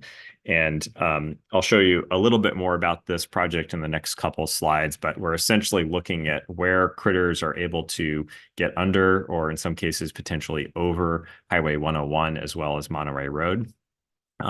We, I think last year, completed a North Coyote Valley Road ecology study, and this is essentially a wildlife camera study kind of on the west side of the valley.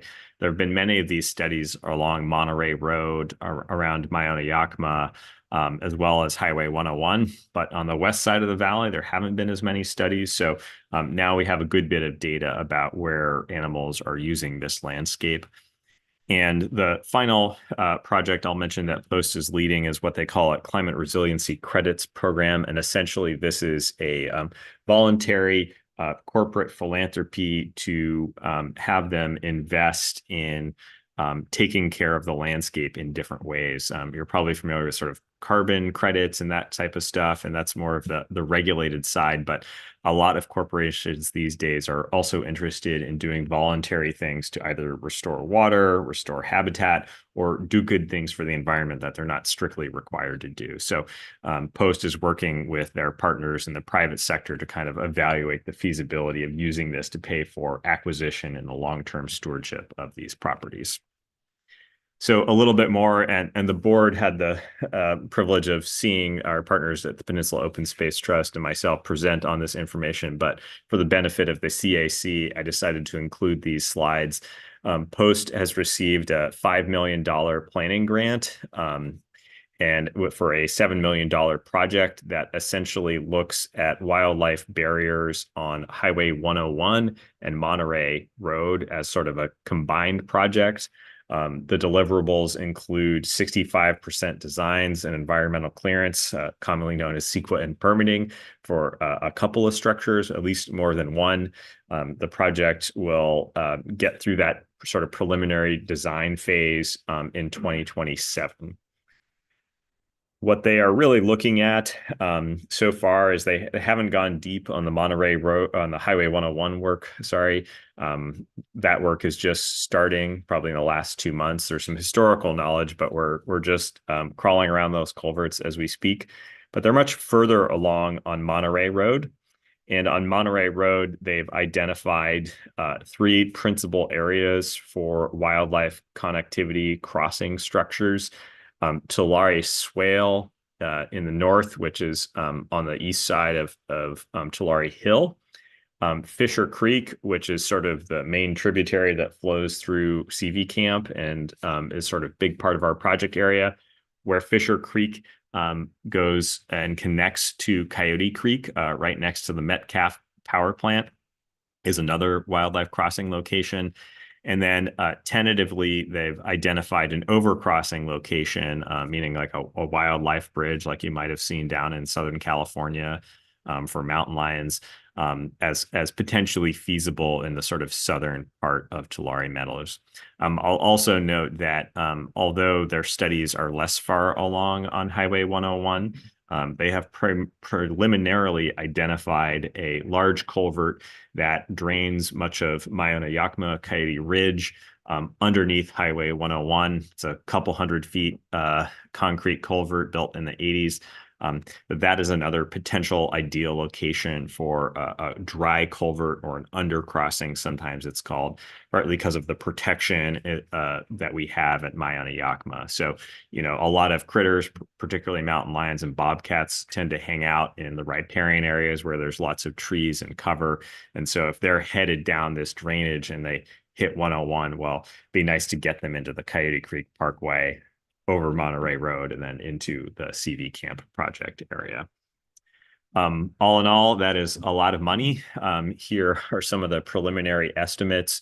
And the estimate ranges are quite broad because there are a number of technical challenges. I didn't mention high-speed rail, but the rail line runs exactly parallel to Monterey Road. And so rail has a number of particular engineering constraints. You can't just stop the trains because of our project. And so some of the ways that you might bore underneath or create safe passage for trains as you're doing your work increase the technical complexity of the project. So that's why you get these big budget ranges, but you can see kind of at minimum, you know, we're looking at $30 to $50 million for these projects. So the $5 million that's been secured by Post is again for the preliminary planning and design of these structures, as well as generating more refined cost estimates. And most of the work to date has been less on the engineering side and more on what do the critters really need, both within these structures and around these structures, to find them attractive enough. One of the things I'll mention that's you know, not often considered is that a really, really important part of these structures is not just, you know, are they culverts, are they bridges, are they overpasses, but actually quite a bit of wildlife fencing around them. In other words, if you don't put the fencing, critters will just kind of walk around them and potentially onto Monterey Road or Highway 101, which is obviously what we're trying to avoid. So there's quite a bit of fencing in those budgets because they're very long fences that in order to funnel the critters to these safe crossings. And with that, I'll turn it over to Nick to talk about some of the surrounding projects. Yeah, thanks, Aaron. And I'll be brief on these. Just want to note that in addition to the projects that we're partnering on that Aaron mentioned, we're also monitoring and actually acting as stakeholders to a lot of other projects. So high-speed rail, CAISO Metcalf, which is the energy facility that's proposed for Monterey Road by LS Power. I was just, if you saw me upstairs earlier, I was on a focus group call for the Coyote Corridor study the city of San Jose is leading, which is looking at land uses between Monterey Road and 101. Coordinating with the county on Coyote Creek Parkway trail improvements, similarly with their master plan for the countywide trails network and their active transportation panel plan, and monitoring things like development proposals like Heritage Oaks, which is proposed in the foothills to the west of Coyote Valley. And so this is just a slide that kind of shows how everything fits together with Coyote Valley in yellow, the master plan area in yellow, the Monterey Road corridor study in purple. The post study kind of parallels that in the study area, the development proposals at Heritage Oaks and the LS Power facility. So there's a lot going on in Coyote Valley, not just CV Camp, and we're trying to track it and coordinate it all to the best of our ability. So lots of work taking place. And with that, I will conclude my presentation and happy to answer any questions. Thank you. Wow. I knew there was a lot going on because I'm aware of on the city side, but you know, when you actually put it all together in the slide, you start listing out all the project. You know, I think it's really important that you have that auxiliary planning ever, just not Coyote Valley, because people didn't know, oh yeah, we've been talking about Coyote Valley for years, but all the things that we're doing on like the wildlife corridor, I know when I mentioned that from our last meeting to a few people, they're like, we're really gonna get something like that? They're really working on something. It was a very positive feedback that I got from people that, were in the know, even one of them worked in DOT. Great. Yeah. That didn't know about it. So I think, we need to spread the word that Yeah. you guys are doing this great work. Colleagues, questions for Journal? Could you put the slide back up, that showed the map? Yes. This one? So is the quote map area just what we're seeing in the orange or gold color? Or does it go all the way down to like Chilton Ranch? For the Coyote Valley Conservation Areas Master Plan? Yeah. Yeah, the focus is the lands that we have site control on, the yellow, but it's being planned within the larger context. So we're gonna do like actual plans for those yellow lands, like the two-dimensional, like here, this goes here, that goes there, but doing that while considering regional trail connections, the larger transportation network, how it all fits together. So they're not being planned in isolation. So is there a reason that a little bit of south of Palm, that's part of Coyote Preserve is not in it? We are not planning the Coyote Valley Open Space Preserve through CV Camp, but we are looking at how to create trail connections, for instance, to the Coyote Valley Open Space Preserve. So the preserve itself isn't highlighted in this map because it's not an active project like CV Camp is. Okay, thank you. Sure, great questions. Nick, thanks for a great presentation. It's always great to see what's going on there. You mentioned the VTA 68 line. Yeah. What were they planning to consider doing with that? Or what were you planning to try and get done with that? Getting it rerouted to Monterey or? Great question. I would like to keep it where it is, but I'd like to build trail connections to the bus stops and improve the bus stops. Trail connections. Yeah. Yeah, potentially. I mean, this is all, we're not quite there yet, but we see the I opportunity. understand. I was just curious. I'm on the VTA Measure B Oversight Committee. That was that sales tax that was passed back in 2016. Yeah. You familiar with that? Somewhat. Okay, do you know if you can work any of this into to get some of those funds from that? I do not, but that's something worth investigating. Yeah. That's it. Thank you. Thank you. Did you work on getting the bus stop that's near Palm moved towards Palm? The one that's the northbound side? You mean actually onto Palm or Just right closer. we take a look at it? Can't promise anything. We don't control it, but People want to take the bus out. yeah. Get it there, something more direct route and the preserve we do have open. Yeah, that's definitely something we want to look at for each of those bus stops is what potential there is to build a trail connection from the bus stop directly to where we have access. One tricky thing with Palm that we've, I guess, realized it was right in front of us, but it has drainage ditches on both sides of it that make it pretty hard to like do a sidewalk or a trail parallel to it. So that's something that we'll have to look at more closely. I had a couple, regarding the bus line, I do know that a number of the folks that work at the mushroom plant down the road make very good use of that bus line. So that may be where the customers are going Yep. to and from. So I know it gets used. It just may not be currently being used for visiting Coyote Valley. But I had a question about the Bailey Santa Teresa interchange. As we were coming back from our committee meeting today, and we're just sitting there, I thought this would be a perfect spot for a roundabout. Ah. So that might solve your, Yeah. you know, if you constrain it, then it's gonna back up. But if it's a roundabout, it won't back up. That's something we could look into. Yeah. I thought I'd mention that tonight Yeah. as well. Thank you. Yeah, we have been working closely with San Jose DOT representatives and county roads. So they know that we're looking at these things. We need to continue to partner with them to investigate these ideas. I think the current idea is that we could have the CV Camp team put some conceptual designs forward that then those two entities could then move along with. It would be very helpful during pumpkin season. Yeah. Just a thought. It could be a turbo roundabout, just like they have in Hollister, but we'll be able to do it without crashing. Have you watched the live cam of that? It's mesmerizing. There's a big one in Truckee that works very All well, right. so I think it just takes a bit of getting used to. Yeah. If you drive in Europe, it's part of the Yeah. terrain, so. Okay, questions on the side? No? All right. Thank you all. Fantastic. Thank you so much, Nick. Wait, and, Mark, is there any public comment? No, Doug? thanks. No? Well, that allows me to be anonymous. We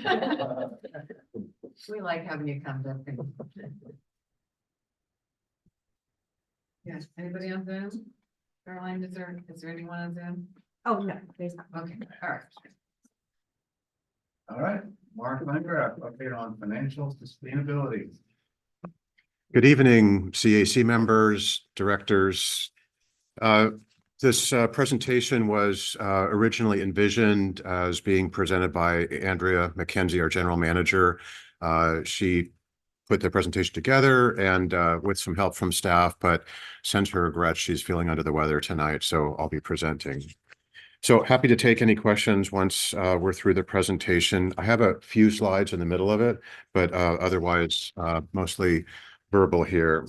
So what we'd like to do tonight is to provide both the CAC and board with a high-level overview of the work we're engaged in for succession and organizational and financial sustainability of the authority over the next decade.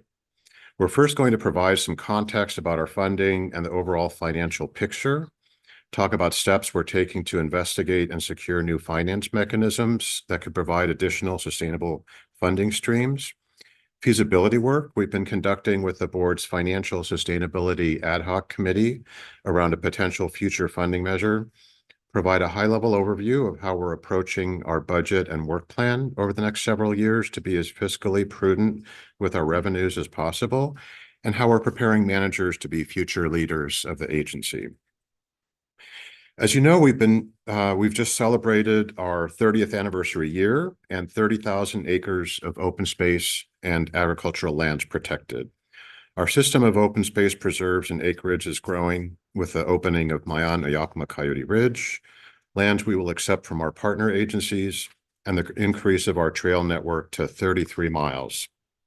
We're proud to be a small, efficient, and effective agency that's accomplished so much for nature and people here in the Santa Clara Valley, and our work is not yet finished.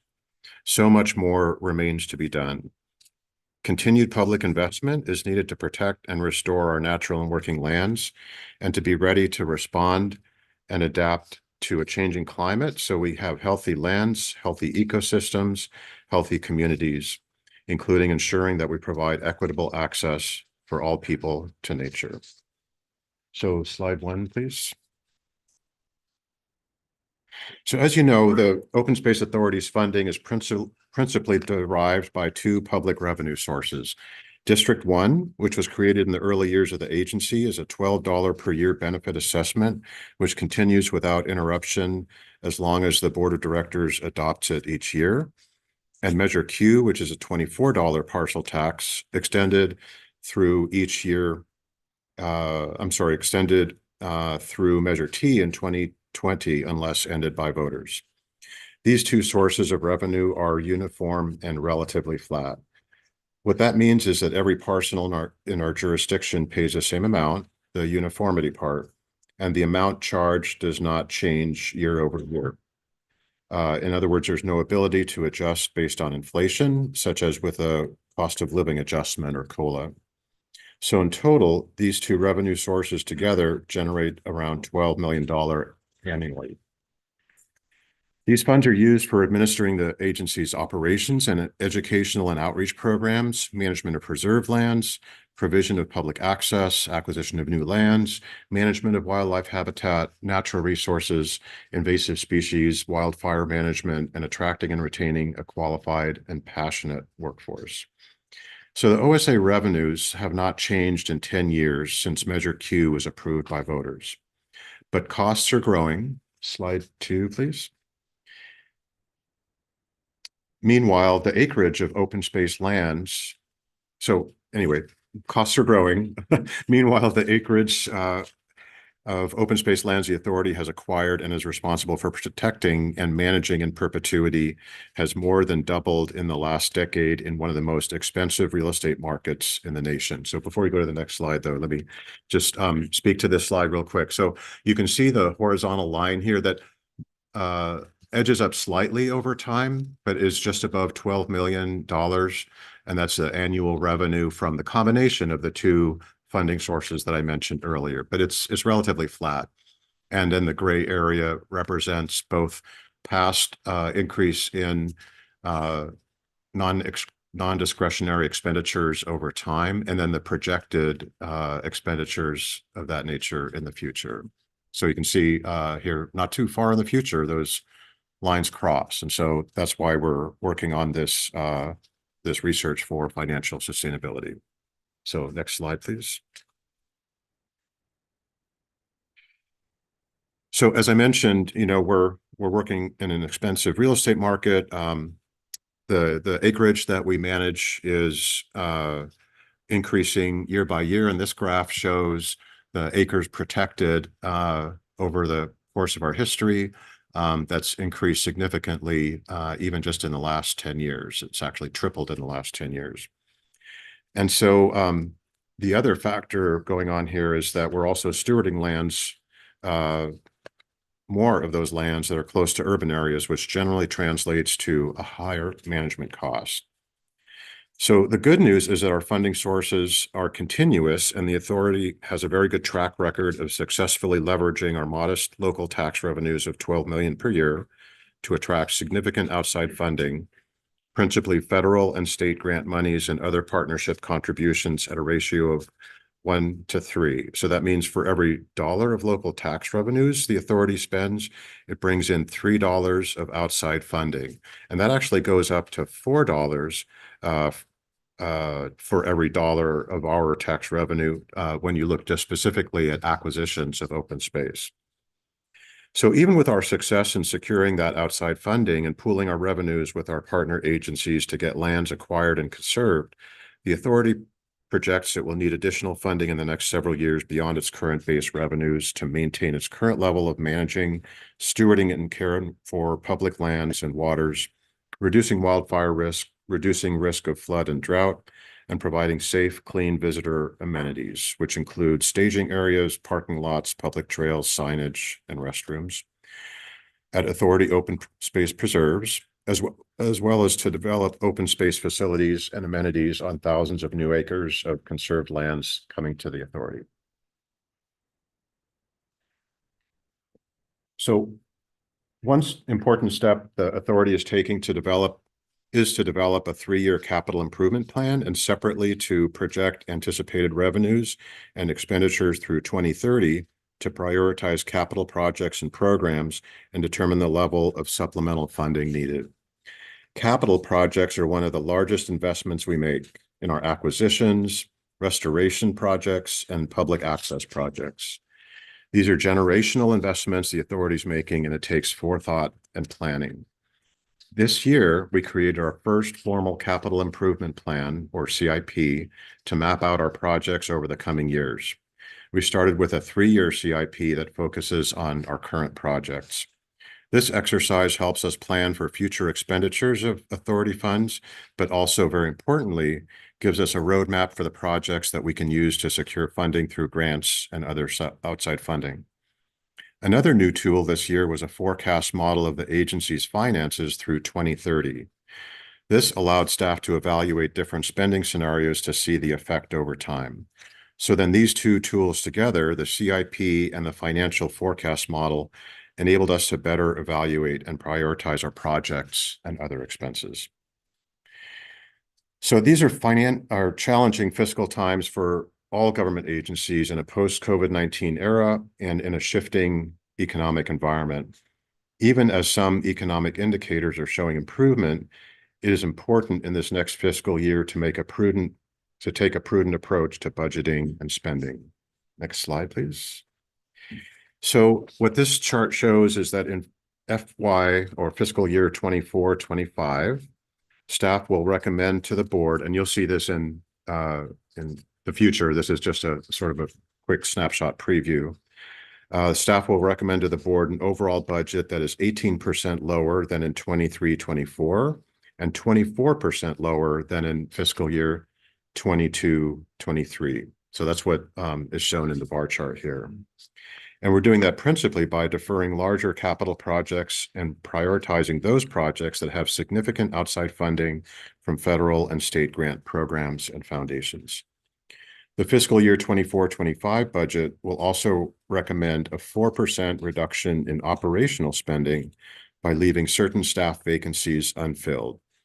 The authority continues to focus on providing excellent visitor services at its open space preserves and providing well-managed and cared for open space lands, trails, water resources, wildlife habitat, and public access facilities. So with that, that's context about the fiscal situation for our agency. So now a little bit about the conservation and finance mechanisms available to us to do our important work. You're way ahead of me on the slides, and thank you. Oh, you're great. So one step we're taking in setting the groundwork for potential future finance mechanisms is sponsorship of legislation affecting our Enabling Act. Assemblymember Ash Kalra is authoring, and the Open Space Authority is sponsoring Assembly Bill 2682 in this legislative session that would amend the authority's Enabling Act that, among other provisions, seeks to expand the agency's ability to conserve important natural and working lands in the Diablo Range, increase the general manager's authority to enter into non-construction contracts from $25,000 to $50,000 without the need for bidding or board approval at that level, the ability to create Mello-Roos or community facilities districts, and allowing the authority to provide tax exemptions to low-income seniors in future local funding measures. The bill just passed out of the Assembly Local Government Committee yesterday with unanimous approval and with expressed support from a number of other entities, including East Bay Regional Park District and the California Special Districts Association and a large water wholesaler that was referred to earlier. So regarding funding measure feasibility work, potential November 2024 ballot measure. In fiscal year 23-24, staff began working with a Board of Directors Financial Sustainability Ad Hoc Committee, Chair Chapman, Directors Potter and Annable, to explore a future funding measure and to analyze types of measures and timing. We began with the 2030 financial forecast I just discussed to understand the need for future funding for the authority. Consultants performed analysis on a variety of potential funding mechanisms, and from that recommended a 1 cent per building square foot parcel tax as preferable to a flat parcel tax or a bond measure. So what's a per square foot parcel tax? This refers to a charge per square footage of any built development that exists on a given parcel of land, regardless of the type of development. The larger the assessed square footage of a building, the higher the tax. So this is a progressive tax because generally entities with greater resources will tend to have larger developed areas. Homeowners, especially those with smaller homes, would pay a much lower tax. So as an example, with a penny per square foot, an average 1,600 square foot home would pay $16. And that's on an annual basis. As density in cities grows, more revenue is generated to help protect the commons of natural and working lands adjacent to the urban areas. So we've begun to meet with representatives of the business community to discuss our consideration of a funding measure. So far, reactions have been relatively positive, with some saying that 1 penny per square foot sounds modest. In terms of historic support for open space and parks measures, we know historically there's been a strong support for open space measures as evidenced by Measure Q, which received 67% of yes vote, and Measure T in 2020, which received 81% yes. We also continue to hear of strong demand for increased public access to open spaces. While the Open Space Authority itself has not paid for a poll, we've seen results of polling that suggest there could be a path forward to a November ballot measure. The authority continues to evaluate the feasibility of a November 2024 measure and will continue to outreach to the business community and especially the tech sector. We're also seeking the advice of important leaders in the community in the coming months. We will be building public awareness of the authority and why the work it does is important, which we continue to do on an ongoing basis through our communications channels. We'll especially rely on our CAC and board members to outreach to their respective communities to inform them about the importance of nature and the role that the authority plays in its protection. Considerations about November 2024 measure also include ACA 1, that's Assembly Constitutional Amendment 1. So this is a constitutional amendment that would be on the same November ballot that would lower the voting threshold for special taxes intended for housing and natural infrastructure. And that natural infrastructure includes parks and open spaces. So we're really grateful to the author of ACA 1, Assemblymember Aguiar Curry, for including natural infrastructure in her legislation.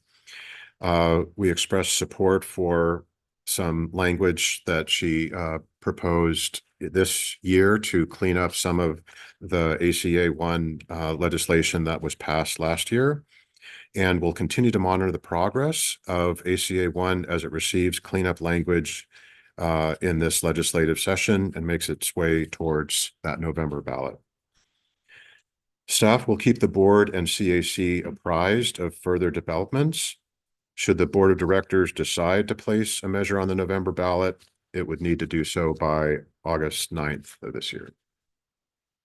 So a little bit more on succession planning, and then I'll close and open it for questions. So in terms of succession planning, even as we take important steps to sustain our revenue streams to support our important mission, the people aspect of the authority has been a big priority and focus over the past 10 months. Giving our managers and staff the support, training, trust, and agency to do their work and allowing them to bring their unique skills to bear on their work is so important. Earlier this year, after a lot of staff input, the authority implemented a minor reorganization to ready the agency for the future and elevate OSA staff into positions of greater responsibility, which included adding to and strengthening our management team. This included naming somebody named Mark Landgraf as the new Assistant General Manager over Planning, Strategic Conservation, Grants, and Public Affairs. Naming Megan Drager as Conservation and Strategic Partnerships Manager, Nick Perry as Long Range Planning Manager, Coyote Valley Project Director, renaming Lucas Shellhammer as Planning, Design, and Construction Manager, and Elizabeth Loretto as Administrative Operations Manager. In addition, Linda Kwong was recently reclassified to Deputy Conservation Manager, reflecting her increased responsibility for strategy and execution of the Land Protection Program. The executive management team now consists of Assistant General Managers Lee Rauscher and Mark Landgraf and General Manager Andrea McKenzie. The new management team is already working together with their staffs to develop and implement greater efficiencies and coordination across the agency and to put in place processes for prioritizing our projects and programmatic work tied to the budget and financial projections. In closing, there'll be more detail in the upcoming 2024-25 budget and work plan about priorities, projects, and programs that'll be the agency's focus in the next several years. And we invite the CAC and, of course, members of the public to participate in the budget hearing on June 13th of this year. Staff is happy to answer any questions. Thank you, Mark. Nice job coming in from the bullpen to pitch this tonight. Are there any questions? No hitter. Must be getting late. Public comment? Oh, I'm sorry, go ahead. No, I was just hoping that, from the board side, we've had many discussions on this, so I was kind of interested to see if the CAC had any comments, because we've been briefed on this for many time. Kevin? Thank you. Why did you reduce your budget over those 3 years? What, Yeah, through the chair. And can you, Ivy, go back to the slide that shows the flat line and then the rising expenditures? So this out of a, that's what, no, the bars, that one. oh, yeah, no, that's the result of the cost cutting, but I did want to show that the other slide that has the rising expenditures on it, because, yeah, there we go. Because, with right now, a fixed income, even if we're considering a future funding measure, we really want to be fiscally prudent and not exceed our revenue by more than what, the past rollover from not spending budget in prior years would allow us to do. Expenditures that made that. Okay. Yeah. Thank you. Yeah. Yeah, thank you. The other question I have is because several bond measures face the same thing. Have you ever considered putting in a COLA onto the existing funds that are coming in and because that's something everybody's facing, right? We say it's gonna be this and it sits forever and cost of living never gets adjusted. Yeah, really good question. And it is something that was brought up a number of times in discussions with the consultants and through the both the consultants that do a lot of polling and political consultants. They say through some of the other research that's been done, especially recently, given the more difficult economic climate, that when a cost of living adjustment is added to the ballot question, that is tested in the poll, it does much more poorly. It's something that people really don't like to see. So yeah, they want to know what exactly to expect and generally want to know that that question about until ended by voters is usually added to the polling question as well, because they want to see a way to end it. Yeah. Thanks for the question. Everybody on Social Security gets their COLA, right? Thank you. Yeah. When It's a we good were question. looking at Measure Q, we did consider adding that. We did polling and tried to strategize on how we could do that, and it barely passed. And I think it's a good thing we didn't. And I think for Measure S, some of the board also considered adding it then, but polling was complicated. It turns out we got passed by a wide margin, but I think because it was not controversial. But It's just it was definitely considered. Yeah, thank you. Alex? In the planning, with all the new building going on, does that not affect our base? Especially District 1 funding. For instance, in Morgan Hill alone, there's 7,300 dwelling units either built or about to be come available. Mhm.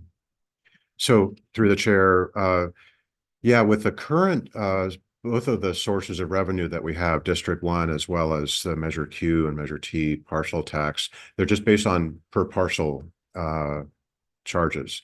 And so if there's a subdivision of parcels, there will end up being more parcels. And so the revenue does climb, and that's what's responsible for that slight slope on the horizontal line.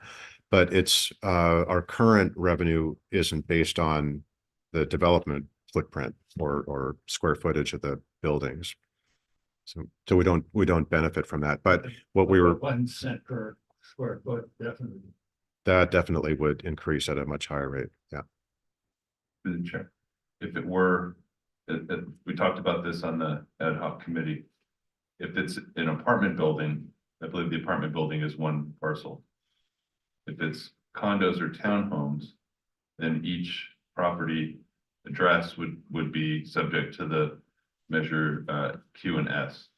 So depending on the type of development that occurs, it's the only reason we have a gradual increase, but it's not. No, I understand that, and it's gonna vary from, And that's if it's for profit. If it's a nonprofit, it's exempt from our. right, no, I understand that. It's, for instance, depending on the jurisdiction, depends on what it's gonna be. Most of what's going in Morgan Hill are townhomes. So. that could help.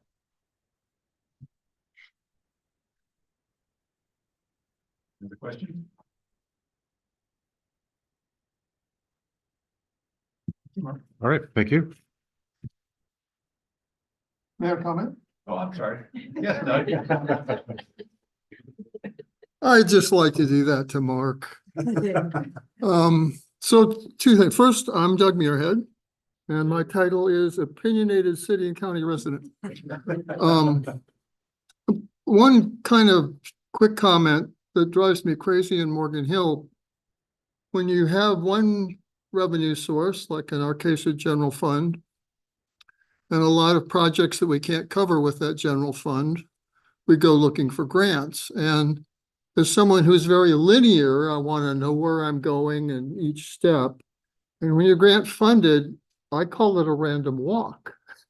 Things are happening, but you can't plan for them. So good luck with your funding. Succession planning is something that's always been an interest of mine.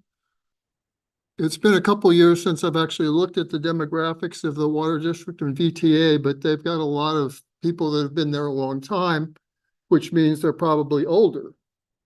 I have to admit, as I've gotten older, other people look younger, so I can't really assess this organization in that way. But I would encourage you when you're talking about succession planning to not only be thinking about your management team, but also the tools that the people that are there and that are coming in are going to need, because I find most organizations fail miserably in capturing institutional knowledge.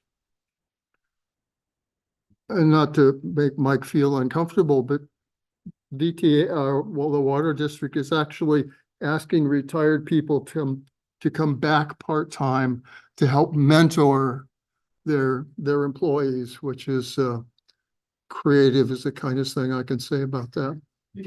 And then I also wonder, when you're talking about not filling some positions a couple of years out, were those positions not really doing anything? So the existing staff are not going to suffer with additional workload? Or were they actually useful, occupations within the organization? So I'm really glad that you're thinking about it. I would always be able, most likely, to pick, apart whatever you've done and say, yeah, but, so I'll quit. Thank you. Can I ask one other question before we move on to this topic? And I'm sorry to do that at 8:45, but the topic of succession planning got me thinking about, because that can mean a lot of things. And does the Open Space Authority do any work around working with private citizens, particularly those with high wealth value, around not estate planning in the sense of not necessarily leaving their land, but leaving their value, donating the value of their estate to OSA? And is there work already going on in that space? Because if so, I haven't heard about it. I'm just curious. Yeah, through the chair. Really good question. And so as a public agency, we don't solicit donations. People do donate to the Open Space Authority from time to time, either cash or even land they've donated to our agency, and we certainly accept those donations, and they are tax deductible to the degree allowed by law. But we don't really have staff that deal with things like estate planning. And so I don't know, in my estimation, it tends to be that people who have an interest in donating that way would go to a nonprofit organization or some other entity that has more capacity to work with them on that. Yeah, I don't know, Bill, if you have any other thoughts about it. It's an interesting question. I think one of the challenges for a government entity is people don't really want to leave necessarily their wealth in their estate plan to government entity. They tend to leave it to a nonprofit like Post or somebody like that. So I think that's probably, in the real world, probably not a huge bump up, but it does happen, as Mark says. And so I can't speak to the issue of whether doing more outreach about that would yield anything, but that's my sense of it. And we have had inquiries from time to time about estate planning for benefit of our agency. Just hasn't come to fruition, but yeah, maybe at some point. And I did want to, if I may, just quickly address one of the points raised by Mr. Muirhead. So the vacancies that are currently not being filled, they're all very important positions, and everybody here works very hard, and we consider ourselves a very efficient organization, get a lot done with a relatively small staff. We're just slowing down a little bit, so just sort of flattening the curve a bit as we expand. Yeah. Thank you, Mark. All right, we're on the home stretch, guys. Informational reports. So, Mark, are you going to be punting for Andrea? No other comments. Thank you. No, great report. Is there any other staff that wants to provide a report at this point that hasn't? Matt, you haven't spoken. No report tonight. How about a general life update now? Maybe the next one. All right, legal counsel? No report, Madam Chair. No report. Okay, board member reports. I will go on this side. Director Kennett. There you one now. Nothing to report that I've already hasn't brought up. Okay. Director Fly. No report. Director Anwell. No report. No report. Land Use and Stewardship Committee had a great committee meeting before this meeting with the CAC. That's it.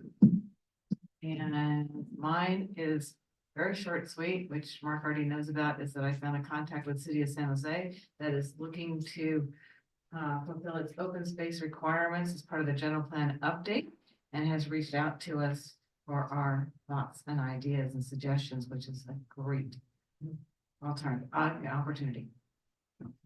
Yeah, that's mine. CAC member reports.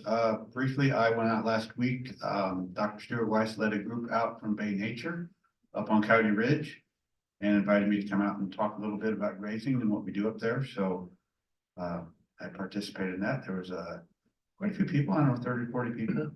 And I was surprised at how many, I shouldn't say surprised, but impressed, I guess, with how many people were not on the tour that were also out there at Coyote Ridge, because it's wildflower season's kind of winding down, and I think there's kind of been a mad rush in the last few weeks to get up there and see it. Yeah, anybody have missed that? All right, well. Oh. No, I'll just second Mike's comment about that great tour we had today at Rancho. That was just really impressive up there. The quality of the work, the detailed planning that went into that. It's just beautiful. I haven't been up there for a year and a half until today. That is all. All right, so with that, we will not formally adjourn the meeting. Okay, there you go. Thank you, everyone.